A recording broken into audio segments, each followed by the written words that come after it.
Credit society Parbhani के chief executive officer हैं। आपने मास्टर्स किया है कॉमर्स में और अल्हम्दुलिल्लाह पिछले 5 साल से आप इस सोसाइटी को डेवलप कर रहे हैं।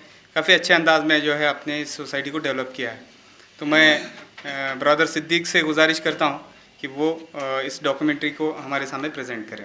हम देखेंगे कि जो फाइनेंशियल जितने भी ट्रांजैक्शंस हो रहे हैं या जो इंटरेस्ट फ्री बैंकिंग के सिलसिले में कोशिश की जा रही है, तो इसमें जो माइक्रो फाइनेंस है, माइक्रो फाइनेंस असल में होता क्या है और माइक्रो फाइनेंस के जो इदारे होते हैं उसके पेश नज़र क्या चीज़ होती है। माइक्रो फाइनेंस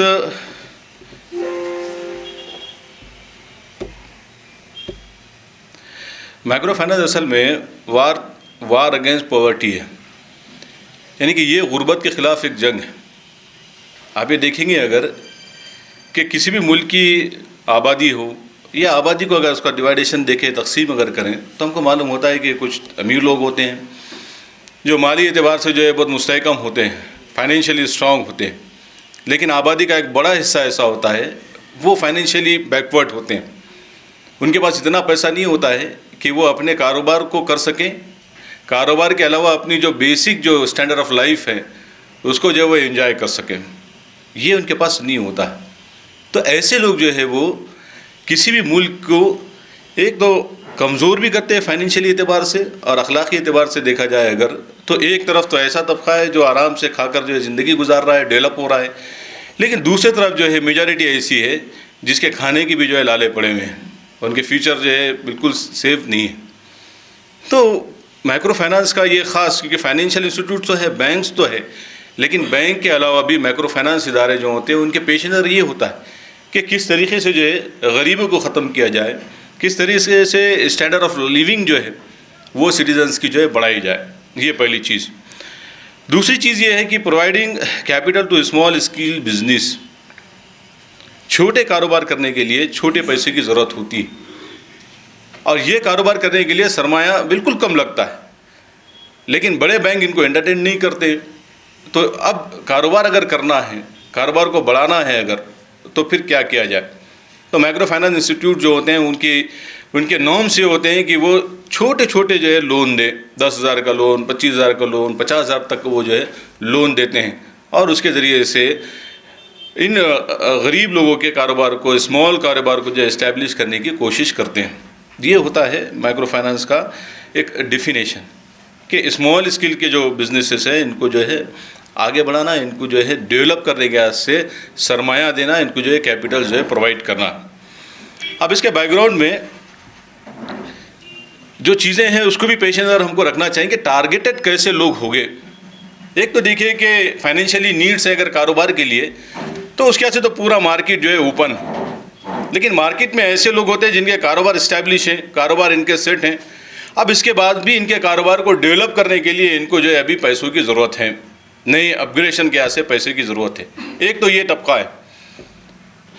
दूसरा ये है कि जिनको अपने बेसिक बिजनेस को डेवलप करने के लिए इनके पास पैसा नहीं है, सरमाया नहीं है, अनएम्प्लॉयड है, तो ऐसे लोग जो है फोकस करेंगे माइक्रो फाइनेंस। माइक्रो फाइनेंस ऐसे डोमेन को जो है सबको ओवरऑल नहीं, सबकी फाइनेंशियल नीड्स को जो है पूरा नहीं करेगा, बल्कि उसमें डिफरेंट करेगा कि स्मॉल बिजनेस वाले, अनएम्प्लॉयड लोग, चाहे वो इंडिविजुअल भी हो सकते हैं, वो ग्रुप की शक्ल में भी हो सकते हैं, यूनिट भी एक हो सकता है, इंडिविजुअल एक आदमी भी हो सकता है। ऐसे लोगों को जो है ये फाइनेंशियली आगे बढ़ाने की, अपलिफ्ट करने की कोशिश करेंगे।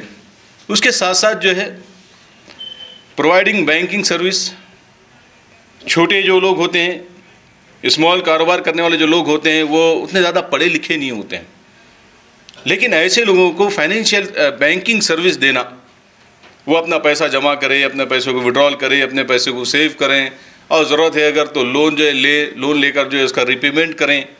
तो ऐसे लोगों को जो है, ऐसे तबके को समाज के, ऐसे सेक्टर को जो है बैंकिंग सर्विसेज देना, ये भी माइक्रो फाइनेंस के पेश नज़र हैं। दूसरी चीज़ ये है कि अब हम यहाँ हम इंटरेस्ट फ्री और इंटरेस्ट बेस, इन दोनों में आगे जाके जो है फ़र्क करेंगे।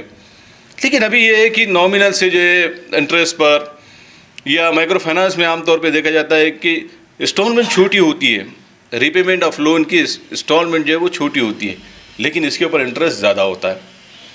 मैक्सिमम 18%, 25% तक जो इंटरेस्ट रेट इसके अंदर जाता है। मानो कि एक आदमी को अगर 10,000 रुपये लोन दे दिया गया तो उसके रिपेमेंट की इंस्टॉल जो है महीने वाली 100 रुपये 1,000 रुपये कर दी जाती है, लेकिन इसके ऊपर 25% ब्याज लिया जाता है। तो 10,000 ये और 25% ये 12,500 रुपये उसको रिपेमेंट करना है। तो maximum interest rate of interest लगाया जाता है हाई लेवल का, और उसके साथ साथ जो छोटी सी किस्तें जो इसकी रिपेमेंट की जाती है।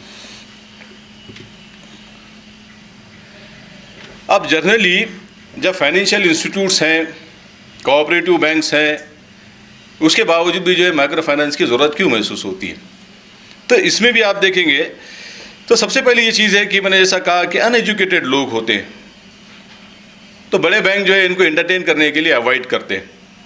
आप भी ये देखिए कि बड़े अगर जो नेशनलाइज्ड बैंक है, वो बैंक अगर किसी को अकाउंट ओपन करना है अगर, तो पहले उसका इनकम सोर्स जानते हैं कि भाई इनकम सोर्स है क्या। अगर इनकम ही नहीं है तो अकाउंट खोलकर क्यों अपने बैंक का जो लोड वो बढ़ाएं। तो सबसे पहले ये चीज़ वो उनको एंटरटेन नहीं करते हैं। दूसरा, अनएजुकेटेड होते हैं, पढ़े लिखे नहीं होते हैं, ज़्यादा जो है तालीमी याफ्ता नहीं होते हैं, तो उनको विड्रॉल फॉर्म्स, डिपॉजिट फॉर्म, ये सारी चीज़ें जो है उनको भरने नहीं आती, समझ में नहीं आती जल्दी। तो ऐसे कस्टमर को एंटरटेन नहीं करते हैं, ये पहला रीज़न है। दूसरी चीज़ रीज़न ये है कि छोटे लोन होते हैं, एनर्जी तो वही लग रही है बैंक की, लेकिन अमाउंट जो है, साइज़ जो है वो छोटा है, जिसके ऊपर कोई रेट ऑफ इंटरेस्ट भी आने वाला है नहीं। तो ये एक दूसरी चीज़ होती है, इसलिए वो उनको एंटरटेन नहीं करते हैं। तीसरी चीज़ है कि डॉक्यूमेंटेशन इश्यूज़ हैं, प्रॉपर जो है डॉक्यूमेंट्स नहीं होते हैं। मॉर्गेज अगर करेंगे तो प्रॉपर्टी और एसेट ही नहीं होते हैं, तो क्या मॉर्गेज करेंगे, कैसे जो है डॉक्यूमेंट उनसे लेंगे। तो डॉक्यूमेंट्स पूरे नहीं होने की वजह से भी बैंक उनको एंटरटेन नहीं करता है। एक चीज़ आती है कि गारंटर इश्यूज़, कि कौन गारंटी लेगा इनकी, एक ठेले वाले की या एक छोटे कारोबारी आदमी की कौन गारंटी लेगा, कौन श्योरिटी लेगा कि साहब इसने अगर लोन नहीं रिपेमेंट किया तो इसकी जगह मैं जो है इसके अमाउंट को जो है रिपेमेंट कर दूंगा। तो एक इशू ये भी है कि गारंटी इश्यूज़ हैं, और रीपेमेंट का एक इशू है कि पैसा इनसे जो है वापस कैसा आएगा, पैसा इनसे वापस आ सकता है या नहीं आ सकता है। तो ये ऐसे प्रॉब्लम है जिसकी वजह से बड़े जो बैंक्स हैं या कोऑपरेटिव बैंक्स हैं, ये कोऑपरेटिव बैंक्स जो है इनको एंटरटेन नहीं करते हैं सिर्फ। अब ये कहाँ जाते हैं इसके बाद, अगर इनके पास अगर कोई दूसरा रास्ता नहीं है, अगर अल्टरनेट नहीं है, बैंक ने इनको रिजेक्ट कर दिया कि साहब हम आपको लोन नहीं देते हैं, तो उसके बाद जो है ऐसा कोई इदारा तो है नहीं जहाँ पर जाकर जो है अपनी फाइनेंशियल ज़रूरत को जो है पूरा कर सकें। तो ऐसे में बाहर आ जाते हैं प्राइवेट फाइनेंस वाले, प्राइवेट फाइनेंस वाले आ जाते हैं, जिसमें साहूकार हैं, बहुत सारे लोग हैं कि वो फाइनेंस का लाइसेंस इंडिविजुअल निकाल लेते हैं, और फिर ये आके जो है इस कम्युनिटी को या इस सेक्टर को जो है एंटरटेन करते हैं, और वो ऐसे एक्सप्लॉइट करते हैं कि आप अंदाज़ा भी नहीं लगाएंगे कैसे एक्सप्लॉइट हो रहा है आदमी। बिल्कुल खून चूस लेते हैं उसका, और उसको डेवलप नहीं होने देते, उसके साथ बिजनेस करते हैं। और ख़ास बात ये भी है कि बहुत सारे फाइनेंसर से जब बात हुई, और हमारा भी ऑब्जर्वेशन जो है, भी एक्सपीरियंस जो है, इसमें ये चीज़ भी समझ में आई कि साहब क्या बात है कि इससे रिपेमेंट नहीं हो सकता है, और रिपेमेंट की कोई श्योरिटी भी नहीं है, उसके बावजूद भी प्राइवेट फाइनेंसर इसको पैसे क्यों दे रहा है।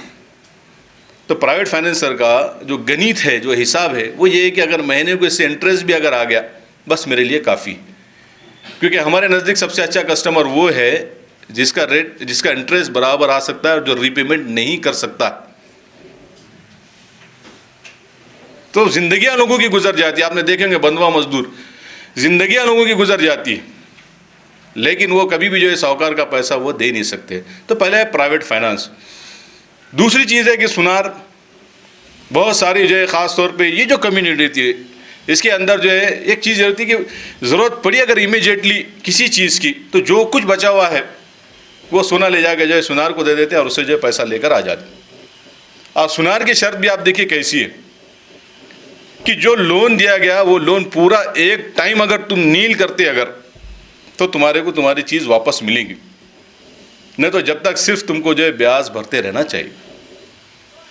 अब एक आदमी ने मानो फर्ज करो कि घर ले जाके जो है घर में से बड़ी मुश्किल से तैयार करके घर के जेवर ले जाके जो है सुनार के पास उसने दे दिया, तो पहले घर वालों को ये मालूम रहता है कि ये पैसे पहले बड़ी मुश्किल से जो है सोना मिलता घर से, क्योंकि नया कोई बने हुआ रहता नहीं, वही रहता जो साथ में आया हुआ है, तो बड़ी मुश्किल से वो मिलता है। और मिलने के बाद जब वो सुनार के पास जाता तो ये श्योरिटी रहती कि ये वापस नहीं आएगा। और कभी जो है सुनार के पास कोई चीज़ जाती है तो वापस नहीं आती है, तो प्राइवेट फाइनेंस जो है इनको एंटरटेन करते हैं। तो ऐसी सिचुएशन में इस्लामिक जो माइक्रो फाइनेंस है इसका रोल जो है बड़ा अहम है कि इस्लामिक माइक्रो फाइनेंस जो है कैसे इन चीज़ों को एंटरटेन करता है।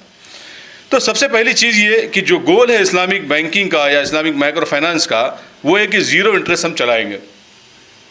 ज़ीरो इंटरेस्ट जो लफ्ज़ है असल में ये विदाउट इंटरेस्ट ही है, लेकिन जैसा तौफीक अदम साहब ने ये बात कही कि इस्तिलाह के एतबार से, टर्मिनोलॉजी के एतबार से बैंकिंग में हम विदाउट इंटरेस्ट लफ्ज़ इस्तेमाल नहीं कर सकते, लेकिन ज़ीरो इंटरेस्ट अगर लफ्ज़ इस्तेमाल कर दिया तो वही होगा जो विदाउट इंटरेस्ट में होगा, लेकिन क़ानूनी कोई पेचीदगी आपके साथ नहीं होंगी इस टर्मिनोलॉजी के लिए।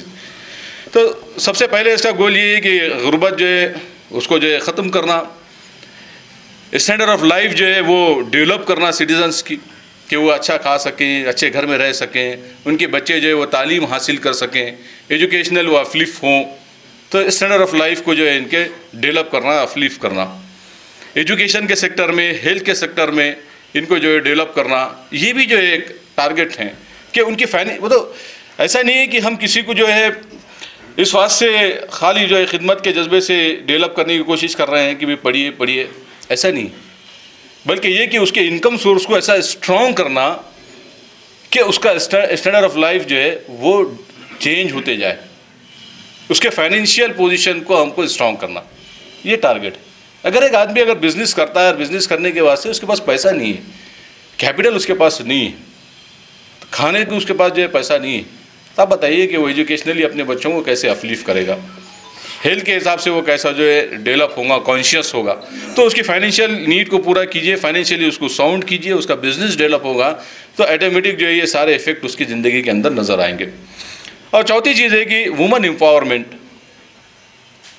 के लेडीज़ के अंदर जो सलाहियतें हैं कारोबार की उसको डेवलप करना, उनके लिए ऐसे मौके फराहम करना कि वो इस्लामी हुदूद में रहते हुए पूरे वो अपने बिज़नेस को रन कर सके, अपने बिज़नेस को जो है चला सकें और अपने घर की फाइनेंशियल कंडीशंस को भी जो है वो डेवलप कर सके, सेट राइट कर सके।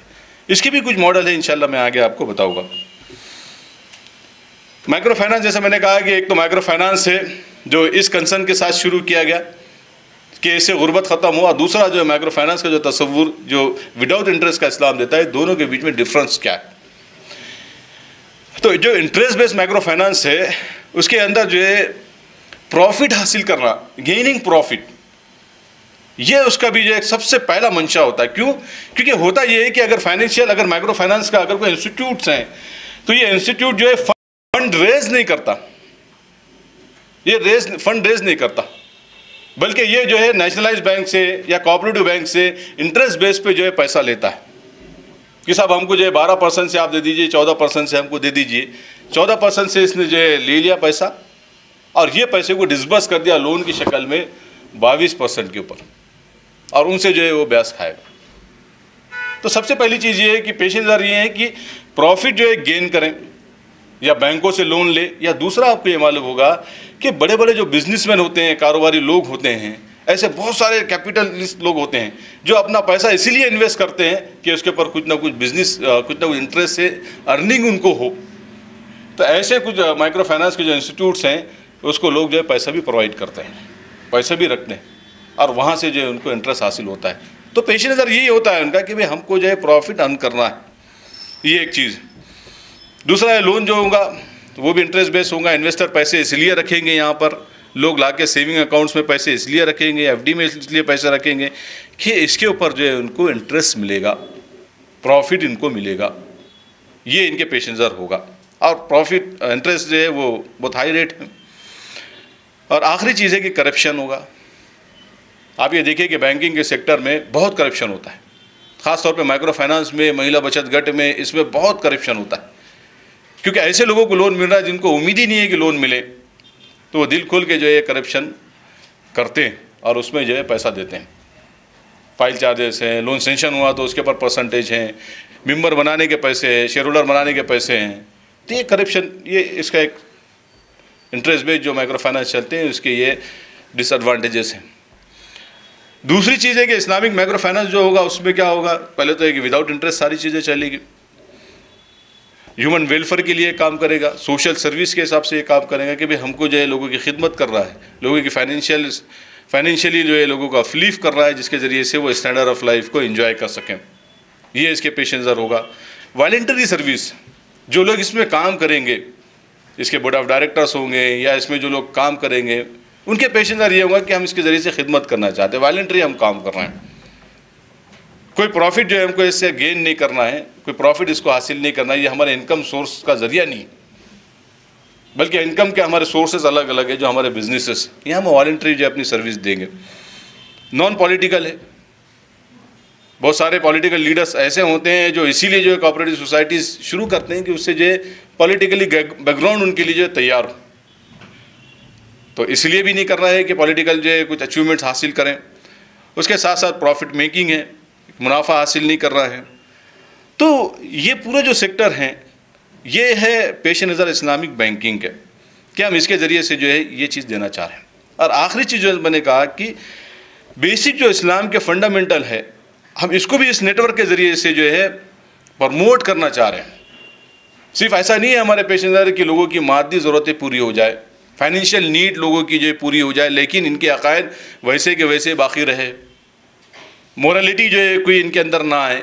बल्कि इसके साथ साथ इस बात की भी कोशिश इस नेटवर्क के ज़रिए की जाती है कि ऐसे जो कस्टमर्स हमारे ज्वाइन हो रहे हैं, शेयर होल्डर्स हो रहे हैं, तो प्रोग्रामों के ज़रिए से इनको चैनलाइज करते हुए इनको जो है दीन के एतबार से भी ख़रीब करने की कोशिश की जाए। इंशाल्लाह आगे मैं जो इसकी तफसील आपके सामने रखूँगा। प्रेजेंट जो सिचुएशन है, अगर देखिए मल्टी डायमेंशनल पॉवर्टी इंडेक्स के हिसाब से देखिए अगर, तो हिंदुस्तान का जो 62वां रैंक आता है। मल्टी डायमेंशनल में ये आता है कि एजुकेशनली भी है, इकोनॉमिकली भी है और हेल्थ के हिसाब से भी है। तो 107 ममालिक में 62वां नंबर जो है वो हिंदुस्तान का आता है। और उसके साथ साथ अगर हम देखेंगे कि 70% जो है पॉपुलेशन हमारी, देखिए कैसा होता है कि अभी हमने वो आँख से लोगों को देखा नहीं है। अब जब इस चश्मे के एंगल से अगर हम देखेंगे, इंटरेस्ट बेस्ड चश्मे के एंगल से अगर हम देखेंगे और जब प्रैक्टिकली जब ग्राउंड पे जाके हम वर्क करेंगे, तो हमको मालूम हुआ कि कितने अच्छे अच्छे लोग भी ये पूरे सूदी जाल में जो है जकड़े हुए हैं। अच्छे अच्छे लोग भी मालूम हो रहा कि कई सालों से जो है कारोबार कर रहे हैं, चेहरा भी आ गया माशाल्लाह, हज उम्रा भी जो है इन्होंने कर आ गए, लेकिन इनके पास जो कैपिटल है वो या तो प्राइवेट फाइनेंसर से पैसा लिया हुआ है या बैंकों से जो इन्होंने लोन लिया हुआ है। तो 70% ऐसा तबका है पॉपुलेशन का जो कहीं ना कहीं इंटरेस्ट बेस्ड एक्टिविटीज़ में जो है इन्वॉल्व है। और उसमें ख़ास तौर पे किसान हैं, स्मॉल बिजनेस करने वाले लोग हैं, ख़वातीन हैं, ये सारे जो है इसके अंदर पीछे जा रहे हैं। एक्सप्लॉइट ये इसमें बड़े पैमाने के ऊपर बड़े पैमाने से हो रहे हैं। तो ऐसी सिचुएशन में माइक्रो फाइनेंस जो सोसाइटी है वो हमको जो एजुकेट करती है, हमको एक प्लेटफॉर्म अल्टरनेट देती है कि इसके ज़रिए से हम ये सिचुएशन को जो है तब्दील करें, इस सिचुएशन को जो है हम चेंज करें। तो इसमें जो है पंखा चाहिए क्या? पंखा डाल लीजिए, हाथ ऊपर नहीं करना। अच्छा।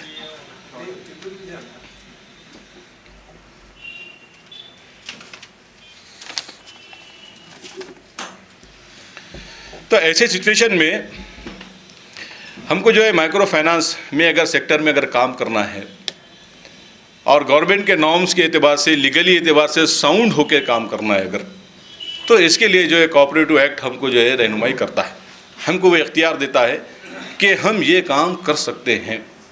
तो कोऑपरेटिव एक्ट जो है, महाराष्ट्र कोऑपरेटिव एक्ट 1960 जो है, इसके अंडर में बहुत सारे कोऑपरेटिव सोसाइटीज़ रजिस्टर्ड की जा सकती है।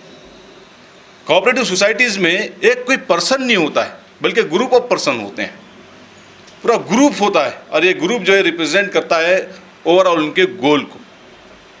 तो कोऑपरेटिव जो एक्ट है, इस एक्ट के तहत ये रजिस्ट्रेशन किया जा सकता है। इसमें ये होता है कि एक शेयर कैपिटल होता है।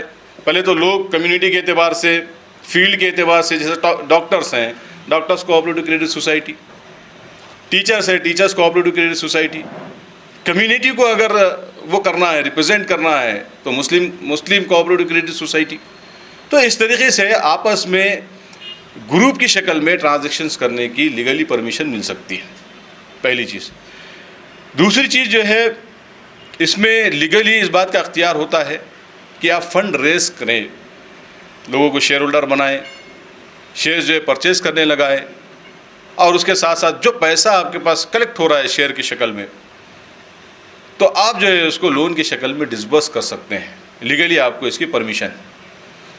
फिर तीसरी चीज़ ये है कि आप जो है और भी फंड्स के जो सोर्सेस हैं, इन सोर्सेस के ज़रिए से पैसा अपने पास सेव कर सकते हैं लोगों, और उसको भी जो है लिक्विडिटी मेंटेन करते हुए, एक बैलेंस होता है लिक्विडिटी, उसको मेंटेन करते हुए आप जो है लोन को डिसबर्स कर सकते हैं। और इसके अलावा भी अगर लीगली कोई इशू आता है रिपेमेंट में, तो गवर्नमेंट आपको सपोर्ट करती है रिपेमेंट हासिल करने के सिलसिले में। तो कोऑपरेटिव क्रेडिट सोसाइटी जो है ये कोऑपरेटिव एक्ट के तहत कायम की जा सकती है, रजिस्ट्रेट की जा सकती है। अब इसके क्या क्या तकाजे हैं? एक है कि शेयर होल्डर्स एंड कैपिटल,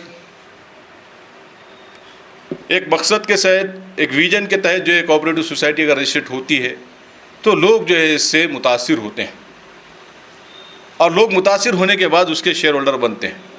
तब हम इसके शेयर होल्डर हैं और हम जो है आपका शेयर जो है ख़रीदना चाहते हैं। 100 रुपये का एक शेयर्स, मैक्सिमम 20,000 के जो है शेयर्स एक आदमी ख़रीद सकता है। तो ऐसे से लोग जो है आपके पास शेयर्स खरीदते हैं। शेयर्स खरीद के आपको एक टारगेट होता है रजिस्ट्रेशन के हिसाब से कि कौन से एरिया में आप काम करना चाहते हैं। आप एक वार्ड में काम करना चाहते हैं, आप एक शहर में काम करना चाहते हैं, या पूरे डिस्ट्रिक्ट के अंदर जो है आप काम करना चाहते हैं। तो जैसे जैसे आपके सोसाइटी का साइज़ होगा उसके हिसाब से आपको शेयर होल्डर्स में और शेयर कैपिटल में जो है इजाफा होते जाएगा टारगेट, और इसके हिसाब से जो है ग्रांट आपको परमिशन गवर्नमेंट करती है। तो इसमें मैंने जो है आपके सामने ये स्लाइड में जो चीज़ मेंशन की है वो डिस्ट्रिक्ट लेवल की परमिशन। क्या आप ये चाहते हैं कि कोल्हापुर डिस्ट्रिक्ट के अंदर ये सोसाइटी हम रजिस्ट्रेट कर लेंगे, तो इसके रजिस्ट्रेशन के लिए क्या क्या रिक्वायरमेंट होगी जिसको आपको फुलफ़िल करना है, उसके नतीजे में जो है फिर आप सोसाइटी इस्टेब्लिश कर सकते हैं, रन कर सकते हैं। कोऑपरेटिव डिपार्टमेंट की तरफ से इसका रजिस्ट्रेशन होता है। डिस्ट्रिक्ट डिप्टी रजिस्ट्रार के पास डिस्ट्रिक्ट लेवल की परमिशन जो मिलती है उसकी फाइल वहाँ सबमिट होती है। इसके लिए जो है अभी जो करंट रिक्वायरमेंट है, हो सकता है इसमें कुछ तब्दीली हो डिस्ट्रिक्ट के एतबार से, लेकिन एक्चुअल जो है वो ये कि भी 3,000 शेयर होल्डर्स की ज़रूरत है, 3,000 मेंबर बनाने हैं, और 3,000 मेंबर से 50 लाख का शेयर कैपिटल जो है जमा करना है। अगर देखा जाए तो एक मेंबर से 2,000 रुपये अगर जमा किए जाते हैं, अगर 2,000 रुपये शेयर्स की शक्ल में, ये शेयर्स क्या होते हैं? शेयर्स जो है उसका कंट्रीब्यूशन होता है, लेकिन ये डोनेशन की शक्ल नहीं होती है। उसका अपना पैसा होता है कि भी ये काम करना है तो लीजिए मेरी हिस्सेदारी है इस काम के अंदर। अगर कल को मुझे अगर समझ में नहीं आता अगर ये काम, तो मैं अपने पैसे जो एप्लीकेशन दे के वापस ले सकता हूँ। तो ये शेयर कैपिटल, और शेयर ख़रीदने वाले जो शेयर होल्डर्स होते हैं उनके इख्तियारात होते हैं कि किस तरीके से बॉडी के नॉर्म्स बनाएं, कैसे स्कीम्स लाए, कैसे जो है लॉन्च करे। ओवरऑल उसके जो ये मालिक होते हैं उनको इस बात का इख्तियार होता है। तो ये शेयर कैपिटल। अब इसके लिए जो मिनिमम रिक्वायरमेंट है वो 11 लोगों की जो एक बोर्ड ऑफ डायरेक्टर्स की एक बॉडी होती है। 11 लोग इसके अंदर होते हैं, एक चेयरमैन होता है, बाकी 10 जो है इसके मेंबर होते हैं। 2 कंडीशन है गवर्नमेंट की कि 2 वुमेंस इसके अंदर होना ज़रूरी है, 2 लेडीज़ बोर्ड ऑफ डायरेक्टर्स इसमें होना ज़रूरी है। उसके साथ साथ जो है 3 कास्ट के हद से इसमें रिजर्वेशन भी रखा हुआ है कि सोसाइटी अगर क़ायम होंगी तो ओबीसी है, एससी है, वीजेएनटी है, यहाँ से भी जो है एक एक बोर्ड ऑफ डायरेक्टर इसमें लगेगा। लेकिन ये रिजर्वेशन की जो कंडीशन है, ये पहले मरहले में जो परमिशन ली जाती है उसमें इसकी रिक्वायरमेंट होती है। उसके बाद अगर ये रिजर्वेशन के लोग ना भी हो तो आपकी बॉडी जो है वो अप्रूव होकर काम करती है। तो इस तरीके से जो है इसका रजिस्ट्रेशन होता है। और जैसे अगर हमने इरादा कर दिया कि साहब हमको जो है सोसाइटी क़ायम करना है, उसकी फ़ाइल सबमिट करने के 3 महीने का ड्यूरेशन मिलता है कि ये 3 महीने के अंदर आपको पहले नियोजित का खाता ओपनिंग की परमिशन मिलती है मुख्य प्रवर्तक चीफ प्रमोटर के नाम से, यानी कि इन 11 लोगों में एक चीफ प्रमोटर होता है। चीफ प्रमोटर के नाम से जो है एक लेटर इशू होता है कि भाई ठीक है, आप जो है 3,000 मेंबर और 50 लाख का शेयर कैपिटल 3 महीने के अंदर जमा कर दीजिए, और अगर ये जमा हो जाएगा तो उसके बाद फिर आगे के प्रोसीजर के हिसाब से आप परमिशन हासिल कर लीजिए। तो चीफ प्रमोटर के नाम से जो है 3 महीने की ड्यूरेशन में, अगर बिल फर्स्ट 3 महीने के अंदर टाइम पीरियड में अगर ये अचीवमेंट नहीं होते हैं, ये टारगेट अचीव नहीं होता है, तो भी आपको जो है वहाँ से और भी कुछ महीने बढ़ाकर जो एप्लीकेशन देकर आपको टाइम ड्यूरेशन जो है बढ़ाकर मिल जा सकता है इस काम के लिए। अब इसकी मेंबरशिप जो है, कैसे लोग इसके शेयर होल्डर बन सकते हैं, कैसे लोगों को इसका शेयर होल्डर बनाना चाहिए, गवर्नमेंट के भी इसमें क्या नियम है। 18 साल की उम्र या 18 साल के ज़्यादा की उम्र के कोई भी आदमी, मेल हो फीमेल हो, वो उसका जो है मेंबर बन सकती है, शेयर होल्डर इसका बन सकती है। कोई भी मज़हब से, कोई भी रिलीजन से ताल्लुक़ रखने वाला इस सोसाइटी का जो है मेंबर बन सकता है, सबके लिए, क्योंकि स्पेसिफिक नहीं किया गया है। हम क्योंकि रजिस्ट्रेशन अगर करते हैं तो उसमें स्पेसिफिक अगर करते हैं तो ठीक, लेकिन अगर स्पेसिफिक नहीं करते हैं अगर, तो हर कम्युनिटी के लोग इसके सभासद, इसके शेयर होल्डर जो है बन सकते हैं। इसमें जो पॉलिसी ख़ास तौर पे अपनाई जाती है, जो परभनी में हमने जिस पैटर्न को अपनाए थे, वो ये था कि बहुत ज़्यादा लोगों से कम अमाउंट, यानी कि एक आदमी से सिर्फ 1000-2000 रुपये। उस वक्त ये भी हुआ कि बहुत सारे लोगों ने ये कहा कि हम 50,000 रुपये दे देते हैं, हम 20,000 रुपये दे देते हैं। किसी ने कहा कि मैं 5 लाख रुपये दे देता हूँ, मुझे जो है बोर्ड ऑफ डायरेक्टर्स में रख दीजिए इसके। तो उस तब हमने जो स्ट्रैटेजी बनाए थे वो ये कि नहीं साहब, हम बहुत ज़्यादा लोगों से कम पैसा लेंगे। क्यों? क्योंकि अगर इसके कम पैसे अगर रहे हमारे पास तो इसकी आवाज़ भी कम होगी, इसका डोमिनेशन भी जो है वो कम होगा, इसका वर्चेज भी सोसाइटी के ऊपर कम होगा।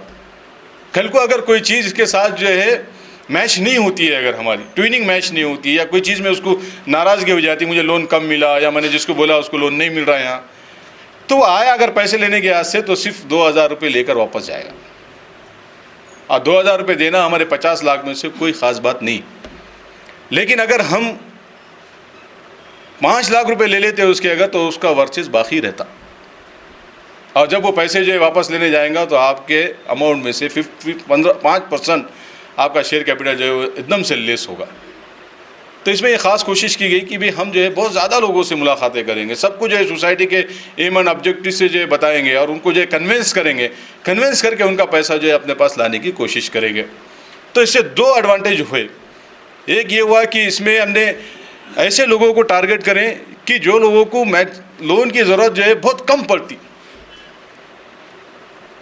जो सेट है, बहुत सारे डोनेशन भी वो दे देते, लेकिन ऐसे लोगों को हमने जाके कन्विंस करें कि साहब आप जो है अपना पैसा दीजिए यहाँ पर, क्योंकि आपका पैसा यहाँ रहेगा तो आप लोन नहीं लेंगे, लेकिन आपका ये पैसा दूसरों को लोन देने के लिए काम आएगा। तो पहली स्ट्रैटेजी ये कि ऐसे लोगों से शेयर कैपिटल जमा करने की कोशिश की गई पहले फेज़ में कि जिनको जो है लोन की ज़रूरत नहीं है, वरना लोन देने वालों को, क्योंकि एक जगह हम गए थे, मानवत बोल के एक मुकाम है, परभनी का एक ताल्लुक़ है, वहाँ हम गए थे, तो वहाँ पर जो है ऐसे प्रोपेगेंडा हो गया था कि 20,000 का शेयर्स लेने का है, 2000 का शेयर्स लेने का है, 25,000 का लोन मिल रहा, 2 का 20, 2 का 20, 2 का 25, ऐसा जो है बिल्कुल वो हॉल में चल रही थी बात ये पूरी।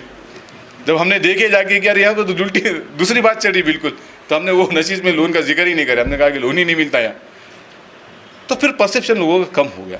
तो ऐसे लोगों को टारगेट करना है जिन लोगों के पैसे जो है उनके सेफ हैं, तिजोरी में रखे हुए हैं, बैंकों में रखे हुए हैं, और 2000-5000 रुपये उनके ऐसी कोई ख़ास बात नहीं है, और वो चाहते हैं कि अच्छा काम हो, कुछ सोशल काम हो। ऐसे लोगों को पहले टारगेट करके इनका पैसा जो है लाने की हमने कोशिश की। फिर उसके बाद जो है कारोबारी जो लोग हैं या फिर छोटे कारोबार जो करने वाले लोग हैं, इनके 500 के शेयर, 100 के शेयर, ऐसा करके जो है पूरे 2.5 से 3 महीने के अंदर ये पूरा शेयर कैपिटल जो है जमा किया गया है। तो इसमें ऐसे लोगों को जो है हमको इन्वॉल्व करना है, ऐसी स्ट्रैटेजी के साथ जो है काम करना है। दूसरी बात मैंने ये कहा आपको, तीसरी बात कि किन लोगों को इन्वॉल्व करें हम, जो अंडरस्टैंड है इस कंसेप्ट से। देखिए, अगर 2 महीने की जगह, 3 महीने की जगह अगर 4 महीने 5 महीने भी लगते अगर, लेकिन हमारे शेयर कैपिटल ऐसे होने चाहिए जो हमारे कंसेप्ट से एग्री, जिनकी ऐसी मेंटालिटी हो कि साहब मेरे को इससे बेनिफिट नहीं तो नहीं मिला, लेकिन कलेक्टिवली कम्युनिटी को इससे जो है बेनिफिट हो रहा है, कम्युनिटी जो है इससे अफलिफ हो रही है, ब्याज से, सूद से जो है ये निकल कर डेवलप हो रही है। पहली चीज़ ये। दूसरी चीज़, हमने इसको इस तरीके से पब्लिक में लेकर गए कि ये जो इदारा हम जो शुरू कर रहे हैं, ये इदारा हमारे लिए नियामत है, इस बात से कि अब तक हम किताबों में पढ़ते थे कि बग़ैर सूदी जो है लेन देन इस्लामी हुकूमत में होते थे, सूद जो है ये लानत है, अल्लाह जो है इसके ख़िलाफ़ जो ऐलान जंग करता है। लेकिन अल्लाह ताला ने आज हमको ये मौका दिया कि हम इसी इदारे को क़ायम कर दें, वो इदारा जो सूद के ख़िलाफ़ जंग कर रहा है, यानी कि अल्लाह की फ़ौज में जिसका शुमार।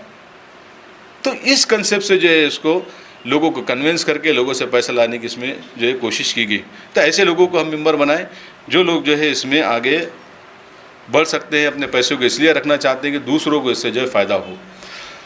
अब इस डोमेन में जो है जो काम हो रहा है जमात इस्लामी की तरफ से भी, तो मैंने उसकी भी जो कुछ झलकियाँ आपके सामने रखने की कोशिश की कि ये कोऑपरेटिव जो एक्ट है, इस एक्ट के ज़रिए से प्रैक्टिकली क्या काम जो है हिंदुस्तान में हो रहे हैं, प्रैक्टिकली क्या काम जो है वो महाराष्ट्र के अंदर जमात इस्लामी कर रही है।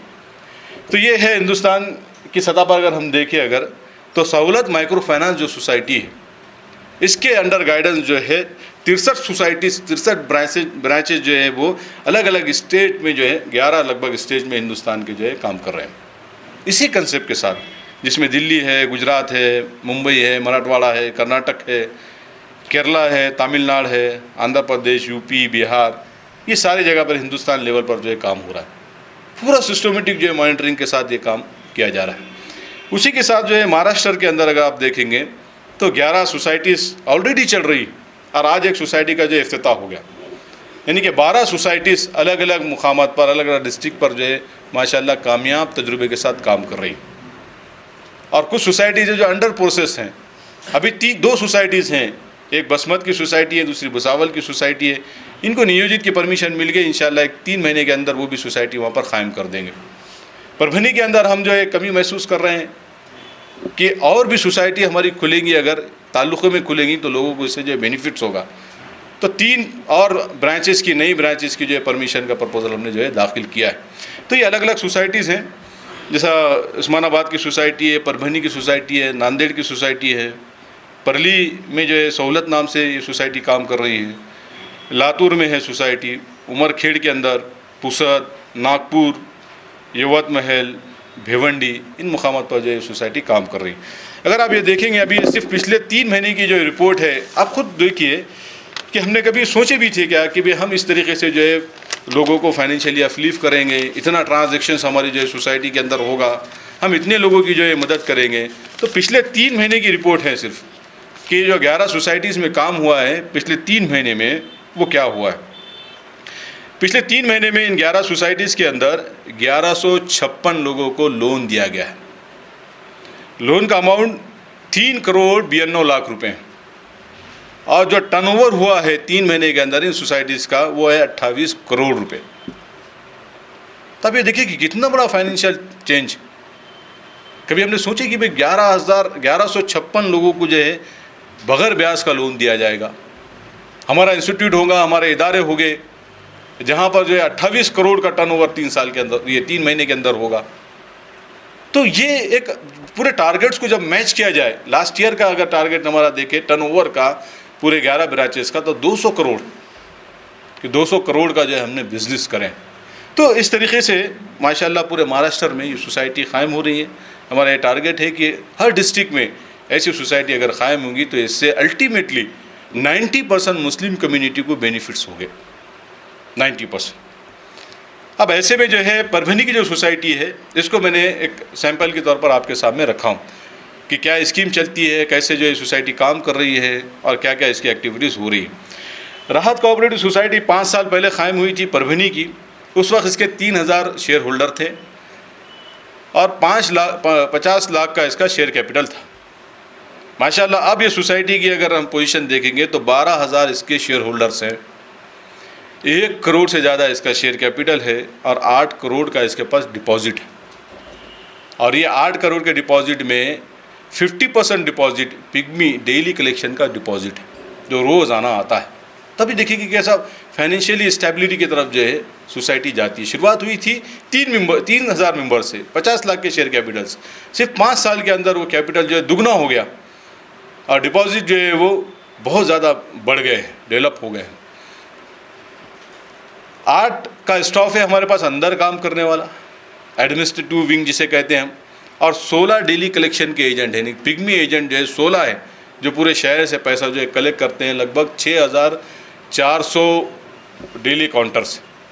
यानी कि आप देखिए कैसा पूरा एक डोमेन में कैसा वर्चस्व हो गया पूरी तरीके कि 16 लोगों को एम्प्लॉयमेंट मिला, एक चीज़।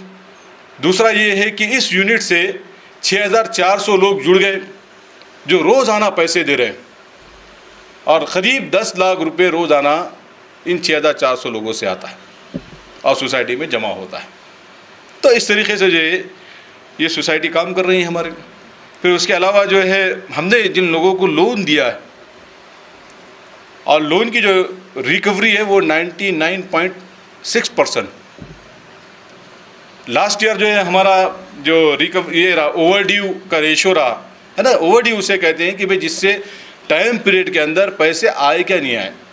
मालूम कि भाई उसको जो है पैसा दिया है 10 महीने के लिए, 10 महीने में पैसा आ गया या 10 महीने से 11 महीने हो गए या 11 महीने से जो है 12 महीने हो गए, तो ऐसे लोग आते हैं ओवरड्यू के अंदर। तो ओवरड्यू की रिपोर्ट अगर देखेंगे हम इसके लास्ट फाइनेंशियल ईयर की तो 6.30%, यानी कि 6% ऐसे लोग हैं जो अपने रिपेमेंट की जो डेट है वो डेट से आगे चले गए। बाकी पूरे 94% लोग प्रॉम्प्ट है अपने पैसे भरने में। तो ऐसा हमने जो लोन दिए, बिजनेस के लोन, कारोबार के जो लोन दिए, वो हमने 10,000 लोगों को अब तक लोन दिया है, लगभग जो है 27 करोड़ का लोन। और आज जो है हमको जो जैसा मैंने कहा कि ना NPA में लोग हैं, यानी कि नॉन परफॉर्मिंग एसेट्स, कि भाई ऐसे लोग जिन्होंने जो है आपके पास से पैसा ले लिया, आपको पैसे उनसे आने का कोई चांस ही नहीं, ऐसे लोग ज़ीरो है जिनके पैसे नहीं आ रहे।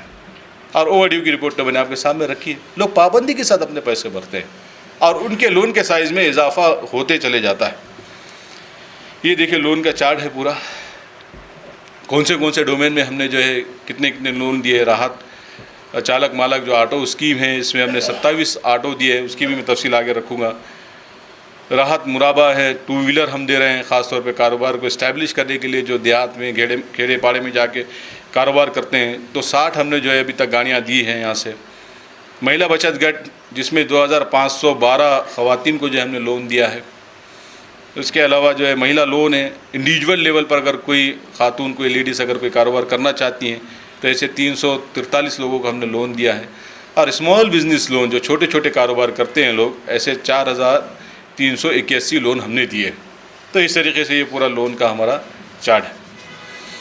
अब इसमें फ़ंड कहाँ से आते हैं? सबसे पहली बात ये कि ये सोसाइटी को चलाने के लिए, पैसा देने के लिए, फाइनेंशियल ट्रांजैक्शंस करने के लिए पैसा कहाँ से आएगा? तो पैसा आने के सोर्सेज जो है, एक तो शेयर कैपिटल है, जो मैंने कहा कि इसका कोई भी जो है इसका मेंबर बन सकता है और वो उसमें शेयर जो है ख़रीदता है, पहली बात। दूसरा सेविंग अकाउंट्स है, यहाँ से सेविंग अकाउंट्स की सर्विस भी दी जाती है कि लोग अपना पैसा रखें और वो जो है पैसा निकालते रहें, जमा करते रहें, डिपॉजिट करते रहें। सेविंग अकाउंट की भी जो है इसके अंदर फैसिलिटी दी गई है। तीसरा है FD। देखिए बहुत सारे लोग ये होते हैं, ख़ास तौर पे जो जॉब होल्डर होते हैं, अपने पैसे को FD करते हैं। इस बात से FD करते हैं कि रिटायरमेंट के बाद जो है उस पैसे के ऊपर कुछ सूद उनको मिल जाए अगर, तो वो उनके इनकम का एक सोर्स होता है। क्योंकि पेंशन आधी हो जाती, तनख्वाह आधी हो जाती, पेंशन आना शुरू हो जाती। पेंशन आने के बाद जो है फिर FD का जो पैसा है उसके ऊपर भी जो है कुछ ब्याज जो है सूद जो है लग कर आता है। या दूसरी चीज़ ये होती है कि किसी के पास अगर पैसा आ गया तो ये सोचता है कि भाई बच्ची की शादी के लिए, एजुकेशन के लिए या आगे जाके कुछ ज़मीन ख़रीदना है, इसके लिए जो अभी पैसा आ गया अगर ये पास रहेगा तो ख़र्च हो जाएगा, इसको ले जाके वो FD कर देते हैं, फिक्स डिपॉजिट में उसको डाल देते हैं। तो ऐसे लोगों को भी जो है हम टारगेट करके वो पैसा अपने पास जो है लाने की कोशिश कर रहे हैं। तो ये मुद्दत के लिए, साल के लिए, 2 साल के लिए, 5 साल के लिए पैसा जो है अपने पास रहता है। तो FD की शक्ल में भी जो है पैसा आता है। लगभग हमारे पास 30 लाख रुपए की FD जो रखी हुई है सोसाइटी में। उसके अलावा डेली कलेक्शन है। देखिए डेली कलेक्शन ये हमारी रीढ़ की हड्डी है। बैलेंस शीट अभी साथ नहीं है तो मैं आपको बताता अगर कि 8 करोड़ का जो डिपॉजिट है उसमें 3 करोड़ 85 लाख रुपए, मैक्सिमम 46-47% पैसा पिग्मी का है जो रोज़ आना आता है। और ये पैसा विड्रॉल होने का जो रेशो है वो बिल्कुल 5% से 6%। इस बात से कि ये जो पैसा जमा करते लोग वो अपने फ्यूचर प्लानिंग के हिसाब से जमा करते हैं। अभी आप खुद देखिए, अगर आपके बैंक्स में अकाउंट होंगे अगर, तो कभी ऐसा नहीं हुआ कि अकाउंट में से पूरे पैसे आपने निकाल के लेकर आ गए। अभी भी बैंक में आपके जो है पैसे होंगे जो आपके इस्तेमाल में नहीं है लेकिन बैंक में रखे हुए। तो इस तरीके से पिग्मी में ऐसा पैसा होता है, ये पैसा बहुत काम आता है, रोटेशन के ऐसे काम आता है। तो पिग्मी कलेक्शन है, ये भी इसका एक सोर्स है। अब ये पूरी डिटेल है। इसके बाद जो है अब सवाल ये पैदा होता है कि जब फंड भी आ गया, रजिस्ट्रेशन भी हो गया, रजिस्ट्रेशन आने के बाद सोसाइटी चल भी रही, लेकिन इसको चलाने के लिए रिसोर्सेज की ज़रूरत है। ह्यूमन रिसोर्सेज हैं, एडमिनिस्ट्रेशन है, ऑफिस सेटअप है, सॉफ्टवेयर हैं, कंप्यूटर हैं, और फिर इसमें जो लोग काम कर रहे हैं उनकी सैलरीज़ हैं, ये सैलरीज़ कैसे निकलेंगी, ये भी एक सवाल है। क्योंकि हम तो ब्याज नहीं ले रहे हैं, ब्याज नहीं ले रहे हैं अगर, तो फिर इनकम कहाँ से आएंगी सोसाइटी। तो सर्विस चार्जेस मिनिमम से चार्ज हैं जो लोन के ऊपर हम जो है लेते हैं। देखिए इंटरेस्ट एक अलग चीज़ है, यहाँ पर कुछ लोग मेरे ख्याल से कोऑपरेटिव बैंक्स वगैरह में भी है, तो प्रोसेसिंग फ़ीस बैंक अलग से चार्ज करता है और इंटरेस्ट अलग से चार्ज करता है, फाइल चार्जेस अलग से चार्ज करता है, डॉक्यूमेंटेशन चार्जेस, फाइलिंग चार्जेस, ये एक अलग डोमेन। अब उसको लोन सेंक्शन हो या ना हो, लेकिन ये चार्जेस तो उससे लिए गए। और उसके अलावा फिर जो ऐड होता है लोन सेंक्शन होने के बाद, वो इंटरेस्ट है जो उस रकम के ऊपर, पैसे के ऊपर लिया जाता है। तो यहाँ पर यही फ़र्क है कि जो सर्विस हम दे रहे हैं, हम वही सर्विस के चार्जेस कस्टमर से ले रहे हैं। उस सर्विस के चार्जेस में हम किसी को प्रॉफिट देना, जैसा सूद में ये होता है कि आपसे जो 18% ब्याज ले लिए और 12% जो इन लोगों के पैसे हैं उन लोगों को दे दिए, 6% में अपने खर्चे निकाल दिए। तो ये सर्विस चार्ज में ऐसा नहीं है कि प्रॉफिट अर्न करो, प्रॉफिट अर्न करके जो है लोगों को प्रॉफिट इसका डिस्ट्रीब्यूट करो इसकी शक्ल में, बल्कि जितना पैसा खर्च करने के लिए लग रहा है उसकी कॉस्ट बिठाइए, उसके हिसाब से जो है सर्विस चार्ज लीजिए। आप भी देखेंगे अगर कि सर्विस चार्ज जो है, ये जो बेस है, अगर इसकी तफसील में भी अगर हम जाए तो मैंने वो चार्ट भी आपके सामने रखा कि आपको ये भी अंदाज़ा हो जाए कि भाई यहाँ से जो सर्विस चार्ज लिए जाते हैं वो सर्विस चार्ज जो है कितने हैं, तो उससे भी आपको अंदाज़ा हो जाएगा कि भाई क्या कितने सर्विस चार्ज लिए जाते हैं और रेट ऑफ इंटरेस्ट और इसके दरमियान क्या फ़र्क। जैसा मैंने कहा कि स्मॉल बिज़नेस लोन, ये माइक्रो लोन है, छोटा लोन है, जो ख़ास तौर पे जो गाड़े वाले हैं, ठेले वाले हैं, उसके अलावा छोटे अपने कारोबार करने वाले लोग हैं, ऐसे लोग जो क्या होते हैं कि प्राइवेट फाइनेंसर के पास बड़ी तादाद में जाते हैं। जैसा आपने अभी रशीद साहब की जो वीडियो क्लिप आपने देखी, तो उनकी वीडियो क्लिप में उन्होंने कहा कि भाई मुझे 10,000 रुपये मिले, लेकिन उसके ऊपर जो है 2,500 रुपये चार्ज किया गया, काट के ले लिए 2,500 रुपये और मुझे दे दिए 7,500 रुपये। 7,500 के मुझे 10,000 भरना है। अब 7,500 का मैंने माल लेकर आ गया और उसमें अपना घर भी चला रहा हूँ, इसका पैसा भी दे रहा हूँ, तो फिर मुझे जो इमीडिएटली 15 दिन के बाद, 20 दिन के बाद और लोन की ज़रूरत महसूस हुई। मैंने और उनसे 7,500 रुपये ले लिया, तो अब मेरा लोन जो है वो 10,000 ये और 7,500 ये, 17,500 मेरा लोन हो गया। लेकिन एक्चुअल मेरे पास जो पैसा है वो सिर्फ 12-13 हज़ार रुपये मेरे हाथ में है। तो ये प्राइवेट फाइनेंसर जो है इस तरीके से पूरी चैन चला के, ये जो छोटे छोटे काम कारोबार करते हैं, मजदूरी करते हैं, इनकी पूरे दिन भर की कमाई वो लेके चले जाते हैं। तो स्मॉल बिज़नेस लोन के ज़रिए से जो है हम ऐसे लोगों को जो है ख़ास तौर पे कारोबार को इस्टेब्लिश करने के लिए 10,000 से 15,000 और 25,000 तक का लोन उनको देते हैं। दूसरी चीज़ है कि बिज़नेस लोन अच्छे, अगर किसके सेटल बिज़नेस है, अच्छी दुकान है, लेकिन इसके अलावा मज़ीद जो है वो अपने कारोबार को इम्प्रूव करना चाहते हैं, अपग्रेड करना चाहते हैं, तो ऐसे लोगों के हाथ से भी जो है ख़ास तौर पे बिज़नेस लोन रखा हुआ है कि भाई ये बिज़नेस लोन हम 30,000 से 1 लाख के करीब हम उनको जो है लोन देते हैं। तो ऐसे में जो है ये डोमेन से निकलकर बहुत सारे लोग ऐसे हैं, जैसे हमारे पास एक साइकिल चलाने वाला, साइकिल की रिपेयरिंग करने वाला एक आदमी, तो हमने उसको पहला लोन दिया इसलिए कि अब हवा मारने की जो है मशीन जो आती है वो मशीन जो है ख़रीद लीजिए, 18,000 की मशीन। तो 18,000 की मशीन उसको ख़रीद के उसने पहले लोन लिया, वो मशीन ख़रीद लिया। मशीन ख़रीद के जो है उसने फिर हवा मारने का भी काम साथ ही साथ चला उसका, तो 5 रुपये उससे भी आना शुरू हुए। तो ऐसे से जो है रोज़ाना लगभग 100 रुपये के करीब पैसा उसको आना शुरू हो गया और उसकी इनकम में इजाफा हो गया। ये 100 रुपये से वो अपना लोन रिपेमेंट करता रहा। 8 महीने में उसके पैसे निकल गए, बाकी अब जो इनकम आ रही वो इसी को आ रही। सेकंड लोन जो उसने लिया, सेकंड लोन उसने जब लिया हमारे पास से, हमने उसको 40,000 रुपये का सेकंड लोन दिए। तो उसने जाके जो है आपके पंजाब से, अमृतसर से जो है साइकिल पार्ट्स का सामान ख़रीद के लेकर आया। उसने ला के टिकट बताया, बिल बताया कि सर मैं यहाँ पे जा रहा हूँ, मैंने कोटेशन मंगाया, मुझे अगर लोन मिल गया अगर, तो जो ये रेट में यहाँ पे मिल रहा है, जो चीज़ यहाँ पर जो है मुझे 50 रुपये में मिल रही, वो चीज़ मुझे वहाँ पर जो है 34 रुपये में, 36 रुपये में मुझे मिलती है, तो मैं वहाँ से जो है ख़रीद सकता हूँ। तो हमने उसको लोन इशू कर दिए। उसने जाके जो है पंजाब से, अमृतसर से जो माल ख़रीद कर लेकर आया और अब उसके कांटेक्ट हो गए वहाँ से। अब फ़ोन पे जो है माल उनका आ रहा और वो जो है अपने शहर से एक 10 और साइकिल वाले जो है छोटे मोटे, उनको जो है होलसेल में माल जो है अपने पास से देते हैं। तो इस तरीके से जो है उनका बिज़नेस एक्सपांशन हुआ और उनको मुनाफा भी आया और उनके ज़रिए से फिर जो है बाकी और जो लोग हैं इनको कम जो है मार्जिन के ऊपर जो है माल मिलना शुरू हुआ। तो स्मॉल बिज़नेस लोन के ज़रिए से, बिज़नेस लोन के ज़रिए से इस तरीके से जो है लोगों को अफलीफ करने की कोशिश की जा रही है। महिला लोन, जैसा मैंने आपको कहा कि महिला लोन कुछ ख़वातीन हैं जो कुछ कारोबार करती है अपने घर से, आमतौर पे ड्रेस मटेरियल का काम करती हैं, लेडीज़ एम्पोरियम चलाती हैं, और उसके अलावा जो है कुछ चीज़ें जो है तैयार करने का, ड्रेसेस तैयार करने का, डिज़ाइन करने का, एम्ब्रॉयडरी वगैरह करने का, ये कारोबार भी कुछ ख़वातीन करती है। हमने एक मॉडल जो है परवीनी में जो है पेश करने की कोशिश की कि आमतौर पे आप ये देखेंगे कि बहुत सारी ख़वातीन को अपनी जो ज़रूरत की चीज़ होती है वो ख़रीदने के लिए मार्केट में जाना पड़ता है, और मार्केट में जो है सेल करते हैं वो मेंस होते हैं दुकानों पर, वो वहाँ से जो है जाके ख़रीदते हैं। तो ऐसे में बहुत सारी दुश्वारियाँ जो है अखलाक़ी एतबार से भी महसूस होती है। और दूसरी चीज़ ये है कि भाई हमने ये सोचा कि भाई हमारे साथ हया नाम से एक अगर लेडीज़ एम्पोरियम हर कॉलोनी में शुरू करा दिया अगर, तो इससे ये होगा कि इस कॉलोनी की, उस एरिया की जो लेडीज़ हैं वो लेडीज़ उसी जो है शॉप से जाके अगर ख़रीदेंगे तो वहाँ पर क्या ख़ुसूसियत होगी कि वहाँ पर बेचने वाली जो है वो ख़ुद लेडीज़ हैं, सेल्समैन जो है वो भी लेडीज़ हैं, अंदर किसी भी आदमी को, मर्द को जो है एंट्री नहीं, तो इत्मीनान के साथ जो है अपनी ज़रूरत की चीज़ें वहाँ से ख़रीद सकती। तो ऐसे 2 इंस्टीट्यूट, ऐसे 2 जो है शॉप परभनी के अंदर हमने शुरू कर दिए। हमारा ये टारगेट है कि भाई हम जो है ऐसे जो ख़वातीन बचत गट के ज़रिए से हमारे करीब आ रहे हैं, हर कॉलोनी में जो है हम ऐसे एक अगर शॉप अगर खोल देंगे लोगों को कन्विंस करके अगर, तो फिर बाहर मार्केट में आके जो ख़वातीन अपनी ज़रूरत की चीज़ें ख़रीदती है वो सारी की सारी बंद होंगी, और उसके पीछे जो सारी चीज़ें चलती हैं वो सारी ख़त्म होगी। तो ऐसा हया लेडीज़ एम्पोरियम का मॉडल जो है परभनी के अंदर है। हम इसमें जो है 10,000 से 50,000 तक का जो है लोन देते हैं लेडीज़ को इंडिविजुअल लेवल पर काम करने के लिए। फिर दूसरी चीज़ है कि गोल्ड लोन।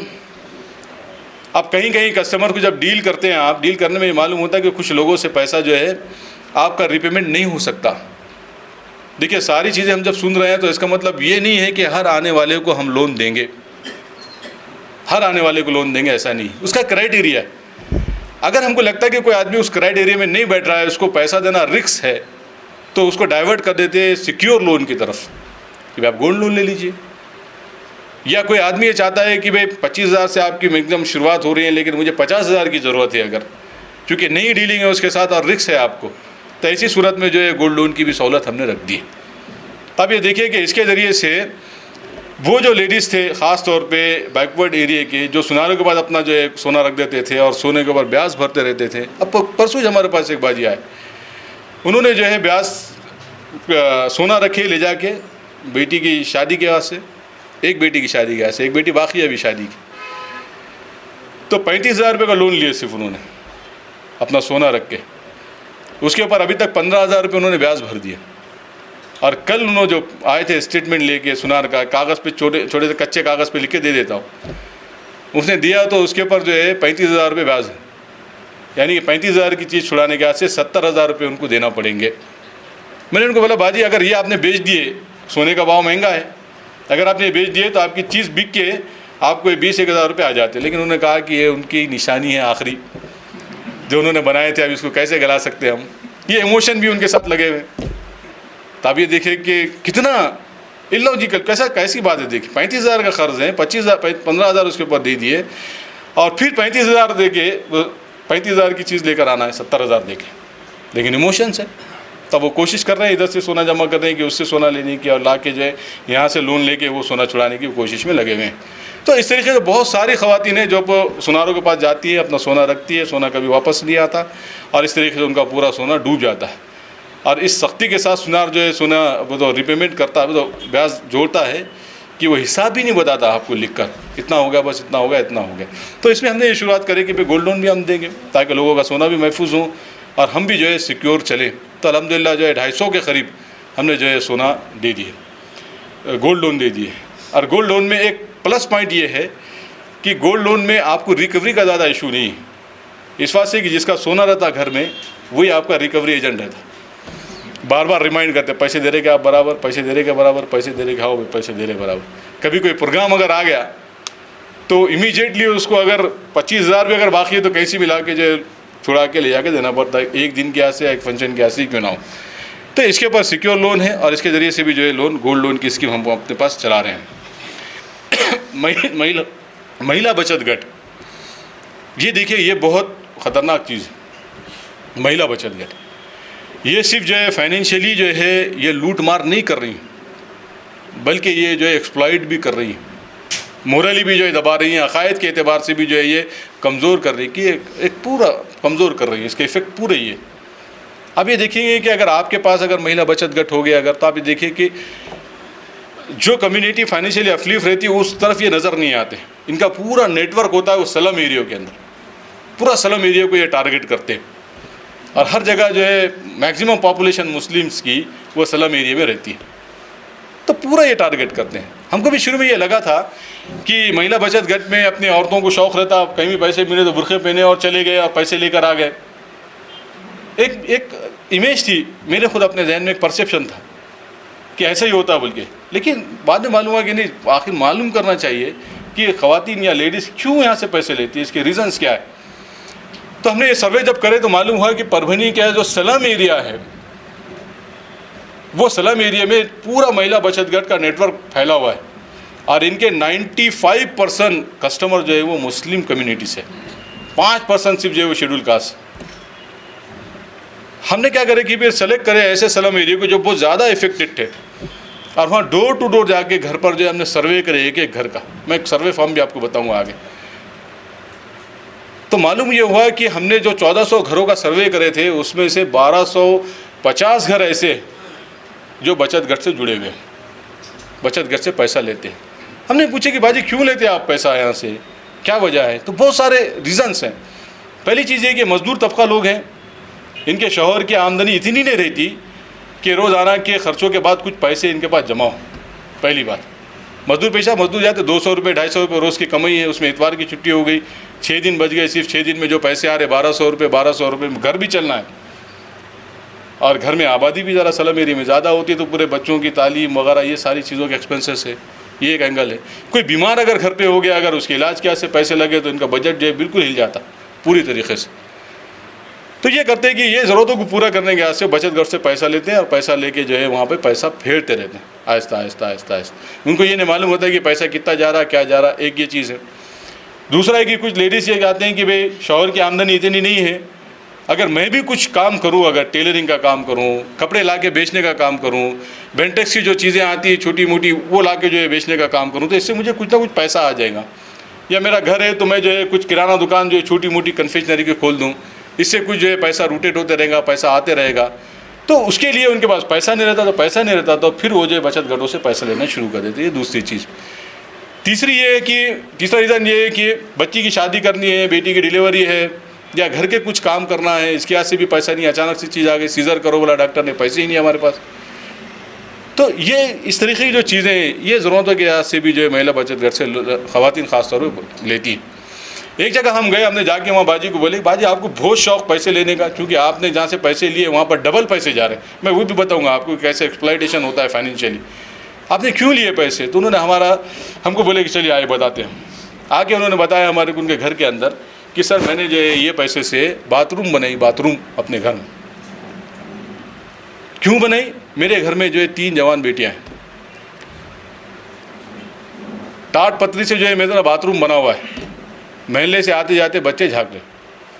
अब मेरी बच्ची की इज्जत मेरे यहाँ से आए में या ये ब्याज के पैसे भरना है, इस वजह से मैंने ये सोची कि कितना भी हो दो भाई बच्ची पे दाग नहीं लगना, वरना इसकी ज़िंदगी आगे जो है बढ़ नहीं पाएंगी। इस वजह से ले ली मैंने। अब भर रही मैं पैसा, भरेंगे जब तक जाने, जब तक भरते रहेंगे। तो उसके बाद मालूम हुआ कि ये रीज़न है लोगों के, बाथरूम बनाने के लिए लोगों के पास पैसा नहीं है। दूसरी जगह गए हम तो बेड डालने के आस, क्योंकि बारिश में जो उनका कहना है कि बारिश में सर हमने जो दिन निकाले हैं, बारिश में ज़मीन इतनी ठंडी हो जाती कि सो नहीं सकते। हमारे पास एक पलंग है, हम मियाँ बीवी बच्चों को पलंग पर सुला देते और हम रात भर ठहर के पूरी रात निकालते। ये रीज़न है हमारा पैसा नहीं, हमको ब्याज से पैसा लेने का, बचत गट से पैसा लेने का। तो ऐसे बहुत सारे केसेस जो रीज़न से, बेसिक रीज़न से लोगों। एक का शौहर जो है उसको बीमार हो गया, टीबी हो गई, टीबी का इलाज करना है, पैसे नहीं, कहाँ से पैसे लेके आएंगे? ब्याज से पैसा ले लिए, गट में जो है पैसा उठा दिए, शौहर का इलाज कर रहे, बाजी घर भी चला रहे, बर्तन धो रहे, घर चला रहे, शौहर का इलाज कर रहे। तो ऐसे जो रीज़न्स हैं, ये रीज़न या इस तरीके की नीड्स हैं जो बचत गट के अंदर ख़वातीन इन्वॉल्व, इतना एक्सप्लॉइट होने के बाद भी। तो हमने ऐसे 1400 घरों का सर्वे करे। 1400 घरों का सर्वे करने के बाद हमने उनको अपना सोसाइटी का मेंबर बना दिया और उनको जो है उसी उसी एतबार से स्कीम में घुस के हमने अल्लाह के फजल से वहाँ पर जो सिचुएशन थी, पूरा नेटवर्क था, उस नेटवर्क को जो है डैमेज करने की कोशिश करें। वो 1400 ख़वातीन को जो है मेंबर बना दिए, और वही पैटर्न पर मैं आपको बताऊंगा अभी एक्सेल की शीट, वही पैटर्न के ऊपर उनका पैटर्न ये है कि 45,000 रुपये का लोन देते 3 फेस में। नांदेड़ की एक कोऑपरेटिव सोसाइटी है, हरि ओम पथ संस्था बोलकर, ये कोऑपरेटिव सोसाइटी एक परभनी के अंदर बड़े पैमाने पे बचत ग्रुप में लोन देती है। दूसरा कर्नाटक से बेंगलुरु ग्रामीण कोठा बोल के एक सोसाइटी, वो भी परभनी में आके जो है लोन देती है। फिर उसके अलावा जो है कुछ शिरडी की मंदिर है, बालाजी मंदिर है, वहाँ का पैसा भी आता है। जो मंदिर में आके पैसा फंड जो जमा होता है, वो पैसा जो है ऐसे इंटरेस्ट से डिस्ट्रीब्यूट होता है नेटवर्क के ज़रिए से। तो 15, देखिए आप सोचिए, अपलिफ्टमेंट चाह रहे हैं ना बचत गट के ज़रिए से, अब कैसा अपलिफ्टमेंट है देखिए। हरिओम पथ संस्था है, 45,000 रुपये का लोन देती है 3 फेज़ के अंदर। पहला फेज़ 20,000, दूसरा फेज़ 10,000, तीसरा फेज़ 15,000। रीपेमेंट देती है 88,000 रुपये। 45,000 के लोन में 22 महीने में 43,000 रुपये इजाफाई के साथ जो है पैसा लेती है। आज ये कह रही है कि हम वुमन एम्पावरमेंट कर रहे हैं। फिर करप्शन अलग, हमने सेम स्कीम बनाए, राहत महिला बचत गट 45,000 की स्कीम, 3 फेस हुई, और ये 45,000 के ऊपर हम जो सर्विस चार्ज लेंगे वो सिर्फ 1,200 रुपये। जब लोगों ने देखे कि 1,200 रुपये सिर्फ, और फिर कोई करप्शन नहीं, पूरे जो है। अच्छा, दूसरी चीज़, बचत गट में जो औरतें जाती हैं, मेंबर बनती है, उनके शौहर को भी नहीं मालूम होता सुबह सुबह बीवी उठ के कहाँ गई और वापस आ गई। लेकिन हमने इसमें ये रखे कि शौहर की इजाज़त, शौहर का फ़ोटो, शौहर के आधार कार्ड ज़रूरी। आपके शौहर को मालूम होना चाहिए कि आप कहाँ से लोन उठा रहे, बिल्कुल ज़रूरी है। तो जब हमने ये लोन डिस्बर्स करे पूरा, उसके बाद जो है अलग अलग जो ये बचत गट थे ना सूदी, इनके लेडीज़ जो है, जो एजेंट्स हैं, इनके एजेंट लीडर्स हैं, ये लीडर जो है परभनी में हमारी ब्रांच पर आए, और ब्रांच पर आकर जो है ये बोल रहे हैं कि सर आपने जो हमारे सरफराज नगर का एरिया है, वहाँ के 300 औरतों को ले लिया अपने गट के अंदर, वापस दो। हम उनको कई सालों से जो है मदद कर रहे हैं, उनकी 45-43,000 रुपये लेके कई सालों से मदद कर रहे हैं उनकी, हम आप वापस दो हमारे को। उन्होंने बोले वापस हम क्यों देंगे, हमारी एक स्कीम है, उन्होंने पसंद करे और आ गए इसके अंदर। तो उन्होंने बोले भाई तुम कितने पैसे ले रहे हैं, हमने बोले 1,200 रुपये। उन्होंने बोले ठीक है, ये 300 के ऊपर 1,200 के हिसाब से कितना हो रहा, आप बताइए हमारे को 1,200 के हिसाब से कितना हो रहा। 1,200 के हिसाब से कुछ जो 5-6 लाख रुपए के करीब जो है वो अमाउंट ज़्यादा। तो आगे ठीक है, हम जो है ना सर आपको इतना, ये जो 2 लाख 3 लाख रुपए हो रहे हैं, हम आपको जो है 10 लाख रुपए डोनेशन दे देते, आप छोड़ दो। ये डोनेशन वो रहेंगी जो ऑफिशियल रहेंगी, इसके अलावा आपको क्या होना भूलिए, हम आपको वो भी देते, लेकिन वो एरिया को आप छोड़ दीजिए। अब देखिए कि कैसी बेचैनी, कैसा एक्सप्लॉइट कर रहे थे, कितना बड़ा बिजनेस उसके पीछे उनका है। कहीं कहीं औरतें सुसाइड कर देती। एक खातून ने उसी सरफराज नगर से, जहाँ से हमने जो है गट को 300 मेंबर उठाए, उसी में के ग्रुप के एक खातून ने खुदकुशी की। कैसे खुदकुशी नहीं की, मर्डर हो गया उसका। कैसे मर्डर हुआ उसका, कि जब ये लीडर घर पे पैसे वसूली के हाथ से आए। देखिए पैसे अगर वसूल नहीं होते ना, बर्तन लेके चले जाते, टीवी लेके चले जाते, अलमारी उठा के लेके चले जाते, नए कपड़े दिखे तो वो उठा के लेके चले जाते हैं, कुछ भी लेके चले जाते उठा के। तो उसने क्या करी, बड़ी जो संदूक आते थे ना पहले, उन्हें बच्ची को बोली कि भाई मैं इसके अंदर छुप जाती और तुम क्या करो, नहीं है बोलो मुझे। तो वो कोंडी लगा के छुप गई। और वो जब आए, दरवाज़ा खोले, लीडर आए, देखिए कहाँ है अम्मी तेरे, किधर है, देखते गए पूरा अपना, कहीं जो है मिल रहे नहीं अम्मी उससे। बहुत देर तक बैठी हूँ, और बैठ के फिर वो चले गए। चले जाने के बाद जब बाद में खोले संदूक, ऑक्सीजन नहीं मिला, डेथ हो गई उस औरत। ऐसी समझे हैबत। तो इस तरीके से इसको एक्सप्लॉइट किया जा रहा है। तो अल्हम्दुलिल्लाह 1,300 ख़वातीन को जो है हमने 1,400 ख़वातीन को अपना ग्रुप का मेंबर बनाया। मेंबर बना के यहाँ से उनको लोन दे रहे हैं, उसमें से कुछ लोग कारोबार कर रहे हैं, डेवलप हो रहे हैं। और मैंने जो आपका एक बात कही थी कि इंटरेस्ट फ्री में हम ये कोशिश कर रहे हैं कि दीनी एतबार से भी इनको अपलिफ्ट करें। तो हमने ये जो ग्रुप है, इन ग्रुप की मीटिंग का नेटवर्क बनाए पूरा। 15 दिन में जो है 5-5 ग्रुप एक जगह जमा करते हैं, और जमा करके बेसिक जो बुनियादी अकायद है हमारे, उन अकायद की तालीम भी जो इनको दी जा रही है। पर्दे से मुताल्लिक़, औलाद की तरबियत से मुताल्लिक़, मियाँ बीवी के ताल्लुक़ात से मुताल्लिक़, इस तरीके से जो है इनकी ख़ास तौर पर ट्रेनिंग भी, इज्तिमात के ज़रिए से इनकी काउंसलिंग भी जो है करने की कोशिश की जा रही है। इन्हीं ख़वातीन के लिए हमने एग्जीबिशंस भी रखे, जो ख़वातीन घर में कारोबार करती है, कुछ चीज़ें तैयार करती है, ड्रेस मटेरियल तैयार कर रही हैं, तो इसको बेचने के लिए मार्केट की ज़रूरत है, कस्टमर की ज़रूरत है। तो कस्टमर की ज़रूरत के लिए हमने ये करे कि एक एग्जीबिशन लगा दी, उसमें 22 जो है लेडीज़ ने अपने अपने कारोबारों की दुकानें जो है शॉप वहाँ पर लगाए थे। लगभग 3000 कस्टमर जो है 3 दिन के अंदर वहाँ पर अप्रोच हुए थे, 5 लाख के करीब जो है वहाँ पर कारोबार हुआ। और आज भी कुछ लेडीज़ ऐसे हैं जिनको दोबारा से जो है उनके घरों से, उनके शॉप से जो है लेडीज़ जो है पैसा माल जो है ख़रीद रहे हैं, डिस्ट्रीब्यूट कर रहे हैं, खरीदो फरीख्त हो रही, कोई उनका सेल्समैन बन गया। तो नांदेड़ में भी कुछ लेडीज़ एम्पोरियम पर यहाँ से जो है माल जा रहा, कुछ ड्रेसेस की दुकानों के पर जो है यहाँ से जो है ड्रेस तैयार होके जा रहे हैं। इस तरीके से उनकी इकनॉमी में जो है डेवलपमेंट हो रहे हैं।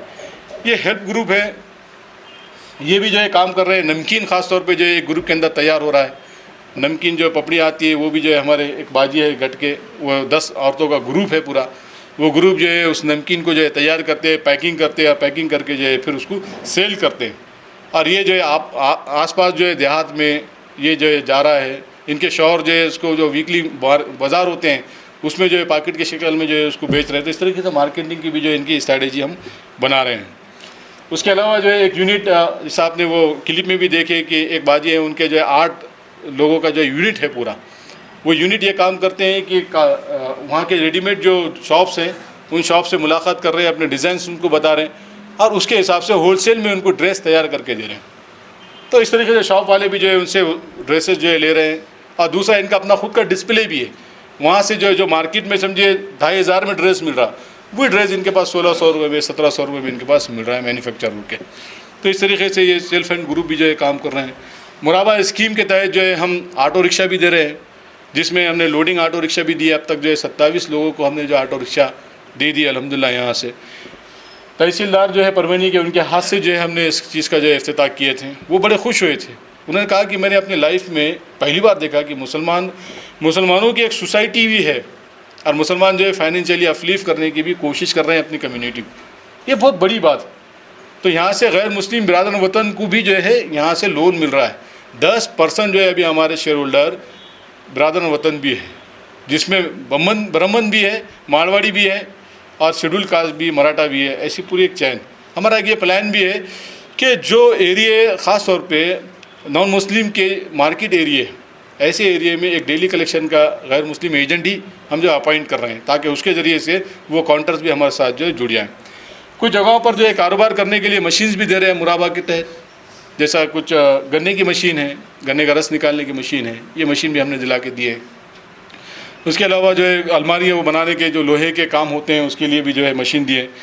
अभी जैसा बात आई तो कि डॉक्टर्स को भी हमारे जो है खुद कुछ मेडिसिन्स की तरफ जाना चाहिए। तो एक MD यूनानी जो है डॉक्टर है हमारे पास, मिनाज साहब बोल के, उन्होंने भी जो है कुछ प्रोडक्ट्स तैयार कर रहे हैं। तो इसके लिए उनको मशीन की ज़रूरत थी, तो 2 मशीन भी अल्हम्दुलिल्लाह उनको हमने दिला के दिए। अभी वो मशीन आई नहीं, ऑर्डर हो गई, अगर आती तो मैं बिल्कुल आपको बताता कि कैसे वो जो है प्रोडक्ट्स तैयार कर रहे हैं। 2 व्हीलर भी दे रहे हैं हम। ख़ास तौर पर जैसे मैंने कहा कि देहात में, आतराफ में जाकर लोग अपने माल को बेचते हैं। कोई अचार बेचता है, कोई एसर बेचता है, कोई छोटे कपड़े भी जो है बच्चों के बेचता है। इस तरीके से देहात में जाकर जो है घूमते हैं। तो ऐसे लोगों को भी जो है यहाँ से हम 2 व्हीलर ऑटो भी ये 2 व्हीलर भी दिला रहे हैं। परभनी के PI हैं हमारे एरिए के, उनको भी हमने इन्वाइट करे थे। उनको इन्वाइट करके जब समझाए पूरा ये काम, तो उन्होंने बोले कितना अच्छा काम हो रहा है। और बाद में ये बोले कि अगर डिफ़ॉल्टर कोई होगा अगर, तो सर खाली उसकी फ़ोटो भेजो अगर डिफ़ॉल्ट कर रहा हूँ तो फ़ोटो भेजो, उसकी पैसे कैसे नहीं आती मैं देखता हूँ। तो ये एक सपोर्ट है समाज का, एक सोशल सपोर्ट भी। तो इस तरीके से जो है अल्हम्दुलिल्लाह होम अप्लाइंसेस की भी चीज़ें जो हम दे रहे हैं। देखिए इसमें चैलेंजेस है, अगर ये सोसाइटी हम चलाएंगे तो चैलेंजेस है। सबसे पहला है कि रिस्क हैं। ये बात सही है कि भाई पैसे हम देंगे तो पैसे आएंगे या नहीं आएंगे, ये रिस्क तो लगा हुआ है। लेकिन इसके सिलसिले में बहुत अच्छी बात, ख़ास तौर पे हमारे माविन अमीर हल्का जो है उन्हें ये कहते हैं कि ये जहाज़ जो बनते हैं असल में ये बंदरगाहों पे महफूज होते हैं, लेकिन ये बंदरगाहों पे रखने के वास्ते बनाए नहीं जाते, बल्कि ये समंदर में दौड़ाने के वास्ते बनाए जाते हैं। कोई भी देखेंगे तो बोलेंगे कोई ख़ास बात नहीं, क्योंकि बंदरगाह पे तो महफूज ही रहते हैं जहाज़। लेकिन इसको रिस्क लेना है अगर, और इसका जो काम है वो काम अगर इससे कराना है तो इसको आपको समंदर में छोड़ना होगा। समंदर में छोड़ेंगे तो रिस्क जो है साथ में लगा हुआ होगा। तो ये कोऑपरेटिव सोसाइटी ऐसी हम रजिस्टर्ड कर देंगे ये सारी चीज़ों के साथ, फिर जब लोन देने की बात आएंगे तो हम रिस्क नहीं लेंगे, तो ये हो नहीं सकता। रिस्क तो लेना पड़ेगा, चैलेंज तो हमको कबूल करना पड़ेगा। लेकिन देखिए, मैंने ये कहा कि भाई इतनी आसानी से जो है लोन, हर आने वाले को लोन नहीं मिलता, कैटेगरी है पूरी, डिफ़ॉल्टर आपको समझ में आते आगे जाने के बाद। अभी हमारे पास जो है ये जो मैंने बताया ना 6% जो लोग हैं, इसमें से 2016 के कुछ लोग हैं, 2-3 लोग हैं 2016 के, जब हमको जो उतना एक्सपीरियंस नहीं था, उतना तजुर्बा नहीं था, नया नया मामला था, उस वक्त चांस मारे हुए। लेकिन उसके बाद से अब तक जो है कोई अल्लाह के फजल से महफूज है। तो देखिए कि भाई नीयत हमारी अच्छी है, हम ये काम करना चाहते हैं लोगों की खिदमत के लिए, हम ये काम करना चाहते हैं अल्लाह की रज़ा हासिल करने के लिए। तो ये काम जो हम कर रहे हैं तो इसमें अल्लाह ताला की मदद भी हमारे साथ शामिल हाल होती है। कोई डिफ़ॉल्ट नहीं आपके साथ नहीं करता, अल्लाह ताला खुद सिक्योर करता, कैसे कैसे किस एंगल से लोग जो है इसको मुतासिर कर सकते हैं, वो एंगल जो है आपको निशानदेही उसकी कराते रहता है और आप जो है उसको महफूज करते चले जाते हैं। तो ये एक आस्पेक्ट इसका है। लीगली भी इसका आस्पेक्ट है कि हम जिसको लोन देंगे उसके गारंटर भी लेंगे, गारंटर के बाद उसका अपना चेक भी लेंगे, उसका पहला ट्रांजेक्शन भी देखेंगे, उसको जज भी करेंगे कि इसको लोन दिए अगर तो रिपेमेंट हो सकता है या नहीं हो सकता। देखिए सोशल कास्ट में और इसमें एक बुनियादी फ़र्क है कि भाई हम सोशल कास्ट में किसी की मदद करते हैं खिदमत खल्क़ के डोमेन में, तो उसकी सिर्फ मदद क्या से वो फ़ंड रहता कि भाई अगर हमने किसी को जो इलाज के से पैसे दे दिए तो ये हमारे पेशेंट का रहता है कि भाई ये पैसे हमने दे दिए, अब ये पैसे हमको लेना नहीं है इससे, तो वहाँ सलेक्शन का एरिया अलग होता है हमारा। लेकिन यहाँ पर हम पैसे दे रहे तो पैसे वापस आएंगे या नहीं आएंगे, बॉल हमने फेंका है तो बॉल वापस आएगा ही नहीं आएगा, ये देखना जो है बहुत अहम है। तो इसको देख कर ही जो है रिस्क लिया जाता है। तो अल्हम्दुलिल्लाह जो है आमतौर पे हमारे पास जिस तबके को हम एड्रेस कर रहे हैं वहाँ पे ऐसी कोई चीज़ होना डिफ़ॉल्टर के नाम से बहुत मुश्किल है, क्योंकि लोगों को मालूम है कि हमारे अफली फ़िल्म के लिए काम कर रहे हैं। पेशेंस से काम करना पड़ता है, क्योंकि इलिटरेट लोग आते हैं आम तौर पर, जिस कम्युनिटी को हम जो है टारगेट कर रहे हैं, जिस सेक्टर को हम जो है टारगेट कर रहे हैं। लेकिन हमारी सर्विस ऐसी होना सब्र के साथ, मालूम है ये होने वाला है, इनको फॉर्म भरना नहीं आता, अपने को भर के देना पड़ेगा, इनको जो है बराबर से चीज़ समझ में नहीं आती, इनको समझाना पड़ेगा। ये 1 से 2 से 3 मरतबा पूछने के लिए आएंगे, तो जब भी पूछने के लिए आएंगे इनको समझाना पड़ेगा, इनकी काउंसलिंग करना पड़ेगा सब्र के साथ। हमने सर्विस को ऐसी ही रखी अपने पास। हमारी सोसाइटी में जो है अल्लाह के फजल से 65 साल के खाला भी आते हैं, अपनी जो है थैली में से चिल्लर निकाल के या जो पैसे पूरे निकाल के काउंटर पे डाल देते अकाउंटेंट, बेटा ज़रा भर के दे दे, पूरा बच्चा भर के उसको बराबर देता उनको। तो उनको मालूम है कि मैं यहाँ पे आ गए तो मेरे पैसे गिन के भी लेते, मुझे गिन के भी वापस देते, मुझे बिठाते भी। तो ऐसी सर्विस देने के लिए हमको पेशेंस की ज़रूरत है। और दूसरा है कि मुसलमानों के दरमियान काम करना है, जब तक अच्छा है, अच्छा बोलते लोग, जहाँ पर जो है उनके मफाद को थोड़ा सा ठेस पहुँचा तो वहाँ से तनकीद करना शुरू कर देते, रिवर्स उनकी गाड़ी हो जाती। तो ऐसे लोगों को देख कर हमको डीमोटिवेट नहीं होना पड़ता, बल्कि मोटिवेट करने वाले जो फैक्टर्स होते हैं ना हमारे पास, तो वो चीज़ों को जहन में ला लेते, नहीं यार इससे उन लोगों को तो फ़ायदा पहुँच रहा, वो ख़वातीन को तो फ़ायदा पहुँचा जो बचत गट में एक्सप्लॉइट हो रही है, और भी अलग अलग तरीक़ों से रास्तों पे उनको लगा दिया गया है, पूरा नेटवर्क है, उसकी चैन है पूरी। तो पेशेंस के साथ काम करना है, ईमानदारी से काम करना है, बिल्कुल ईमानदारी से काम, किसी भी किस्म का कोई करप्शन अल्हम्दुलिल्लाह नहीं। आज 5 साल हो गए हमारे को, 5 साल में किसी कस्टमर का सिंगल एक कंप्लेन नहीं कि हमने आपके बंदे को 50 रुपये दिए थे, 100 रुपये दिए थे, हमारे अकाउंट में इसकी एंट्री नहीं आई, सिंगल केस नहीं। पूरी ईमानदारी के साथ, ऑनेस्टली पूरी ईमानदारी के साथ काम करना है।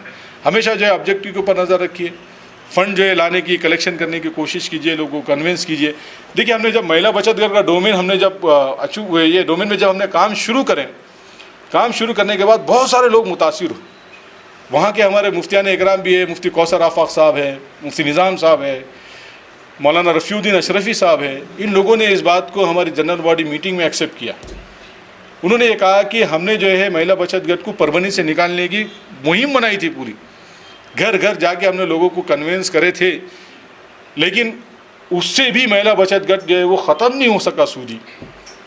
क्यों? हमने अल्टरनेट मुतबादिल नहीं दिए थे। लेकिन आज राहत ने आपके सामने मुतबादिल दी, तो आप जो है पकड़ में आएंगे अगर वो बचत गटों से पैसा लेंगे अगर, तो फिर पैसा आना शुरू हुआ। एक साहब आए, उन्होंने आके, डॉक्टर हैं एक साहब, उन्होंने आए आके उन्होंने बोले कि सर जो है उन्होंने अपनी अहलिया को साथ में लेकर आए थे और उस दिन हमारे लोन जो है डिस्बर्स हो रहा था महिला बचत घर का, तो उन्होंने डिपॉजिट करने के लिए आज से आए थे 1 लाख रुपये। तो मैंने उनको कहा कि आपके ये 1 लाख रुपये से 5 औरतें देखिए जो बैठी हुई है ना, वो ये 5 औरतों के घर चलेंगे, इनकी कंडीशन ऐसी है। तो उनकी अहलिया जाके उन बचत घर के ख़वातीन से मिल के आए और मिल के आने के बाद उन्होंने बोले सर 7.5 लाख रुपये कर दीजिए, मैं चाहती कि 50 औरतों का घर चलेंगे क्योंकि पैसे मेरे वहीं रखे वाले। तो उन्होंने लेकर आए वो पैसा और टारगेट इधर से उधर से गठजोड़ करके उन्होंने 7.5 लाख रुपये बराबर ला के जमा करे। तो लोग सवाब के नीयत से लोग बढ़ रहे हैं आगे, अफलीफ हो रहे हैं, इस नीयत से भी जो है पैसा ला के रखते हैं। मत खाली ऑब्जेक्टिव्स हमारे जो है अपने भी सामने होना चाहिए, कस्टमर के सामने होना चाहिए, फ़ंड कलेक्शन का काम होना चाहिए, प्रोफेशनल ट्रेनिंग। बिल्कुल हम जो कारोबार लोग कर रहे हैं ख़वातीन के लिए भी और जो जेंट्स कारोबार कर रहे हैं इनके लिए काउंसलिंग के प्रोग्राम भी रख रहे हैं। कुछ लोगों को असाइनमेंट भी दिए हुए। एक साहब को हमने असाइनमेंट ये दिए थे कि आप क्या करो, अपनी दुकान से बाहर निकलिए ज़रा, आप बाहर निकल के आपकी दुकान आपके दादा के ज़माने में कैसी थी, अब्बा के ज़माने में कैसी थी और अब आपके ज़माने में कैसी है, ज़रा लिख के आइए। तो उन्होंने वे उम्र लेके गए और आगे बोले कि सर कुछ भी नहीं बदला, जैसा को वैसा है, खाली चेयर पे बैठने वाला आदमी बदलते गए।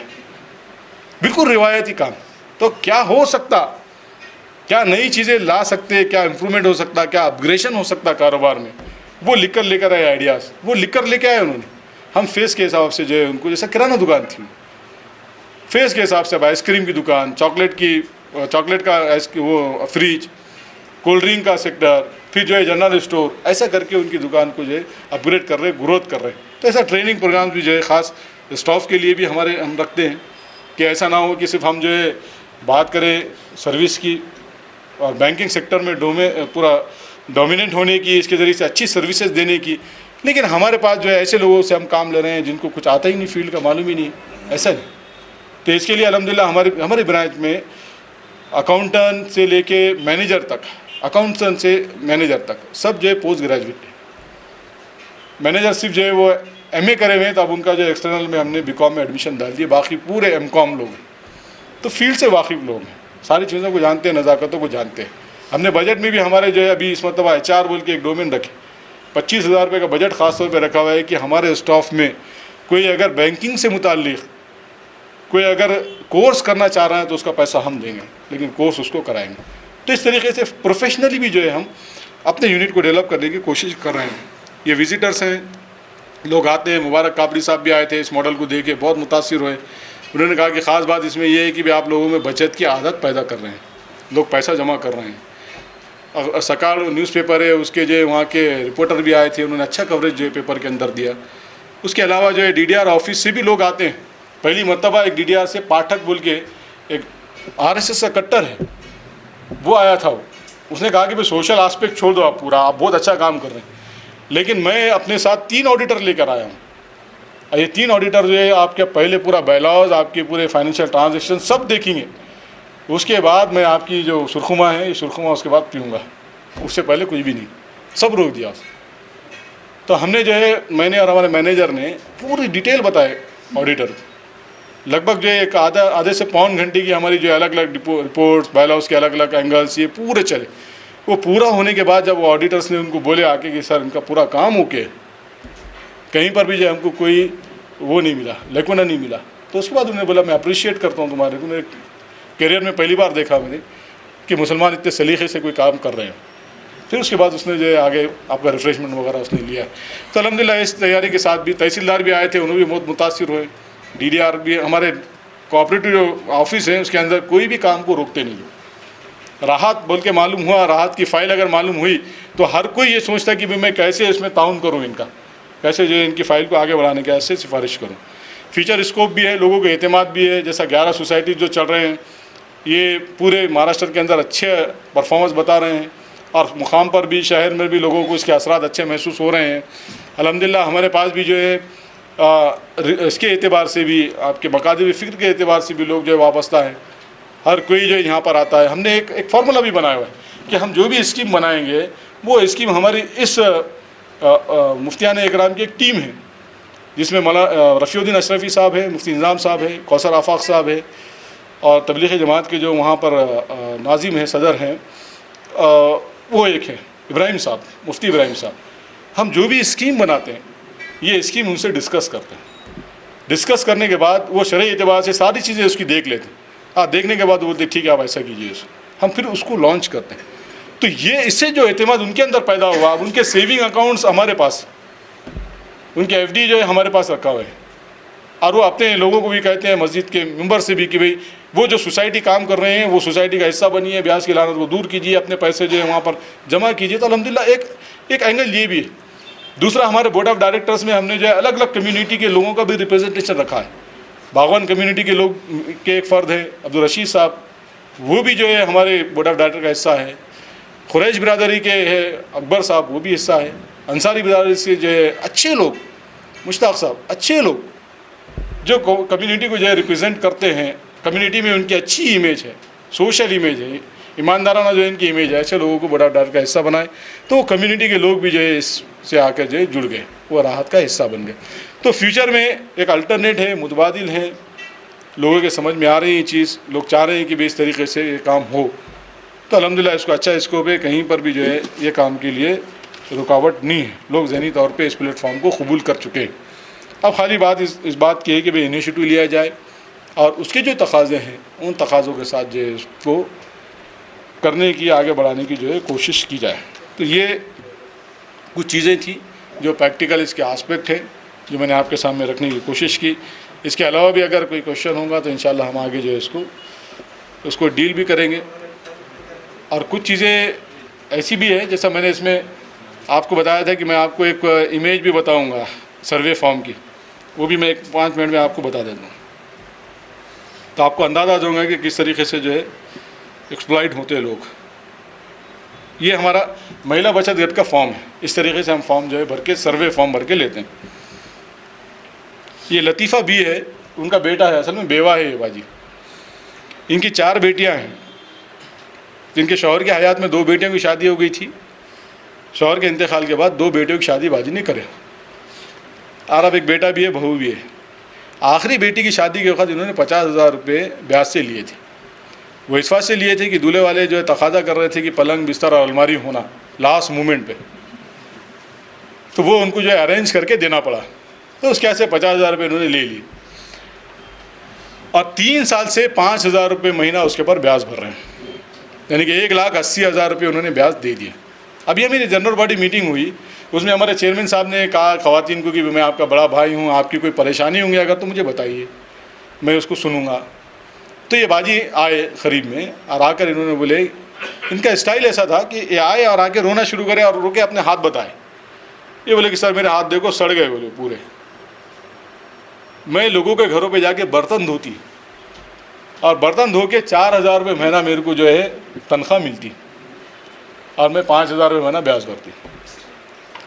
मेरा बेटा जो है वो 250 रुपये रोज़ से काम करता, उसके पैसे जो आते उससे हमारा घर चलता।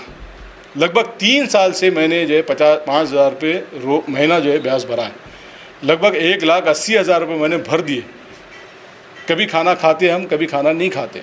आप मेहरबानी करो, हमारे को कुछ ना कुछ जो है इससे निकाल दो ये दलदल से, हम बहुत परेशान हो गए, पूरे हाथ सड़ गए। अब मैं कितना दूँगी और क्या करूँगी। घर बढ़ाना सोची मैंने तो मेरे जो है ये ज़ख्मों में अंगार हो रही वो तो देने वाला कौन आदमी, देखिए आपको यहाँ भी शौक लगेगा। 50,000 रुपये दिए बाजी से, बाजी को दिए ब्याज पे, 1,80,000 रुपये अब तक ले लिए उनसे, देने वाले भी मुस्लिम। तो हमने जो है इनको भी सोसाइटी में बुलाया, सोसाइटी में बुलाकर इनके बच्चे का अकाउंट बैंक में खोलने लगाए और इनको जो है वहाँ से 16 तारीख को, अभी आने वाली 16 तारीख को हम 50,000 रुपये इंशाल्लाह लोन दे देंगे और वो ब्याज के दलदल से इनको निकाल देंगे। तब मुझे आप बोलिए कि लोग आमतौर पर बोलते कि लोग पैसे लेते डिफ़ॉल्ट करते। आप मुझे बताइए कोई खड़े रह के कि इन्हों डिफ़ॉल्टर है, 50,000 ले लिया और डुबा दिए, है डिफ़ॉल्टर इन्हों प्रॉम्प्ट है साहब। ये तो 50,000 लिए इन्होंने 1,80,000 दे दिए, लेकिन लोग ये बोले कि डिफ़ॉल्टर है। ये लोग ऐसे ही लोग हैं इसके अंदर जो ब्याज में जो है देते जा रहे, ब्याज भरते जा रहे, दबते जा रहे, एक्सप्लॉइट होते जा रहे हैं और ज़माना ये बोल रहा है कि डिफ़ॉल्टर है, इनके साथ जो है कोई व्यवहार मत करो, काम मत करो, तुम्हारा पैसा ये डुबा देंगे। अब कौन से एंगल से पैसा डुबा है? फाइनेंशियल एंगल से भी देख लीजिए आप, 303 गुना जो है ज़्यादा इन्होंने पैसा दे दिया, आज भी जो है ये डिफ़ॉल्टर की लिस्ट में। तो बहरहाल ऐसी बहुत सारी स्टोरीज़ हैं। अभी लॉकडाउन के अंदर सिर्फ 10,000 रुपये एक साहब ने लोन लिए 10,000 रुपये, खाली 10,000 के जो है 3,500 रुपये काट के 6,500 रुपये उनके हाथ में दिए। और रिपेमेंट कैसा है? 400 रुपये रोज़ का रिपेमेंट है। वो साहब क्या करते, 2 मियाँ बीवी है, बच्चे की शादी हुई, बहू ने लेके चले गई, मियाँ बीवी दोनों रहते घर के अंदर, सिर्फ बाजी पपड़ बनाते और इन्हों जो है साइकिल पे उसको बेचते बाज़ार में। आप बाज़ार में बेच के जो है पैसा लेकर आते हैं और 400 रुपये रोज़ रिपेमेंट करते हैं। पहला लोन लिए इन्होंने 6,500 रुपये हाथ में आए, उससे जो है 4 दिन के अंदर 4-5 दिन के अंदर 2,000 रुपये वापस कर दिए। अब हैंडल को पैसा नहीं बचा, फिर पैसे लिए उस, तो ऐसा करके 3 मरतबा पैसे ले लिए उस, और पाबंदी के साथ 4 महीने से, अप्रैल मई जून जुलाई 4 महीने से पाबंदी के साथ 400 रुपये रोज़ भर रहे और आखिर में जाके डिफ़ॉल्ट हुए। तो अब वो हमारे पास आए, हमारे पास आके उन्होंने पूरी तफसील रखी है। 10,000 रुपये, सिर्फ 10,000 रुपये, 400 रुपये रोज़ का रिपेमेंट और उसमें ब्याज जो है 3,500 रुपये। तो जब मुझे मिलने को आए मेरे ऑफिस के पास, तो बाहर वो बैठे हुए थे, मियाँ बीवी दोनों भी। दो कुछ कस्टमर से मैं बात कर रहा था, तो वो शौहर की कुर्सी खाली दिख रही। फिर थोड़ी देर के बाद उन्होंने आके बैठ जा रहे, फिर गए कि फिर बैठ जा रहे। मैं बोला बाजी ये क्या बात है, इन्हों क्यों आ रहे जा रहे, क्यों आ रहे जा रहे? तो सर इन्हों जो है ना यहाँ बैठे देख रहे कि रश है, नंबर नहीं आया अभी, तो धंधा करके आ रहे, इस बात से कि 400 रुपये उसको देने के। तो जब मेरे पास आके वो बैठे, जब मेरी बात हुई उनसे पूरी, तो उन्होंने पूरे जेब में से पैसे निकाले। मैं बोला बताइए आपका धंधा कितना हुआ अभी तक, व्यापार कितना हुआ, क्योंकि 3:30 बजे का टाइम था। तो उन्होंने निकाल के रखे पूरे पैसे, हमने गिने उसको, मैं खुद गिनने में लगा, 360 रुपये बच गए। अब ये बोले कि सर मैं बीवी को पैदल भेज देने वाला हूँ, मार्केट करके मैं 40 रुपये जमा करूँगा, पहले 400 रुपये उसको दूंगा ले जाके, फिर उसके बाद जो है मैं घर को जाऊँगा। तो बोला खाएंगे क्या आप? देखेंगे। बोले सर आप आजू बाजू से कुछ आ गया तो खा लेंगे, तो सो जाएंगे वैसे। तो उन साहब को जो है हमने इमीडिएट घंटे भर के अंदर 10,000 का लोन सेंक्शन करे और जमात के जो रुफ़का है वहाँ के, उनके ज़रिए से रिपेमेंट करने को भेजे। तो मालूम ये मुस्लिम है एक, वो बेचारे जो है रमज़ान में एहतिकाफ़ में बैठते हो, पर उन्होंने पैसे दिए हुए, और उनको जाके जब पैसे दिए तो लेके गए उनको साथ में। हमने बोले भाई जमात के जो अफराद साथ में गए, उन्होंने बोले कि हम उनको बचाने के वास्ते तुम्हारे पास आए, तुमने खून तो चूस लिए इनका, अब इनकी जो है जान भी निकाल देंगे, तुम मार देते गए। नहीं सर मैंने वो मजबूर थे बोल के दिया, बोले पैसे उनको। बोले अब क्या है देखो इसको। तो हमको ऐसी उम्मीद थी, यानी कि जो लोग गए थे हमारे, ये उम्मीद थी कि शर्मिंदगी से कुछ ना कुछ पैसा तो कम होगा उसमें 12,500 देने में। तो जब गए उसके पास तो उन्होंने बोला ठीक है जो 12,500 रुपये बाकी है, 12,300 रुपये दे दो, बोले 200 रुपये कंसेशन। तो साहब तो सही हमारे बोले 200 भी रखो तुम्हारे यहाँ से। तो उनके अंडर में, उनके नेटवर्क में ऐसे 100 घर जकड़े हुए। तो आप ये देखिए कि ये पूरा एक इस तरीके से एक्सप्लॉइट हो रहे हैं, पूरा ही लोगों के फ्यूचर्स भी पूरे जो है सिक्योर करके रख दिए, सब पे कब्जा कर दिया हुआ है। ख्वाब देखना ही नहीं उन्होंने, खाली ये परेशान होने कि पैसे कैसे देना, पैसे कैसे देना, पैसे कैसे देना। तो बहरहाल इस तरीके का नेटवर्क है। तो ऐसे नेटवर्क में इस तरीके की कोशिश अल्हम्दुलिल्लाह की जा रही है कामयाबी के साथ। तो ये आपसे भी उम्मीद है, तवक्को है कि जो प्रैक्टिकल आस्पेक्ट मैंने आपके सामने रखे हैं आप इसको समझिए और ये इनिशिएटिव लीजिए, और इसको जब आप करेंगे तो इंशाल्लाह आपको खुद मालूम होगा कि जो आँखों की ठंडक है असल में वो इसी काम में रखेगी। जब आप काम करेंगे तो आपको बहुत जो है खुशी भी होगी, इत्मीनान भी होगा, सुकून भी होगा, और आपको अंदाज़ भी होगा कि भाई किस तरीके से लोग जो है एक्सप्लॉइट हो रहे हैं, कैसी कैसी जो है लोगों को एक्सप्लॉइट करने की कोशिश की जा रही है।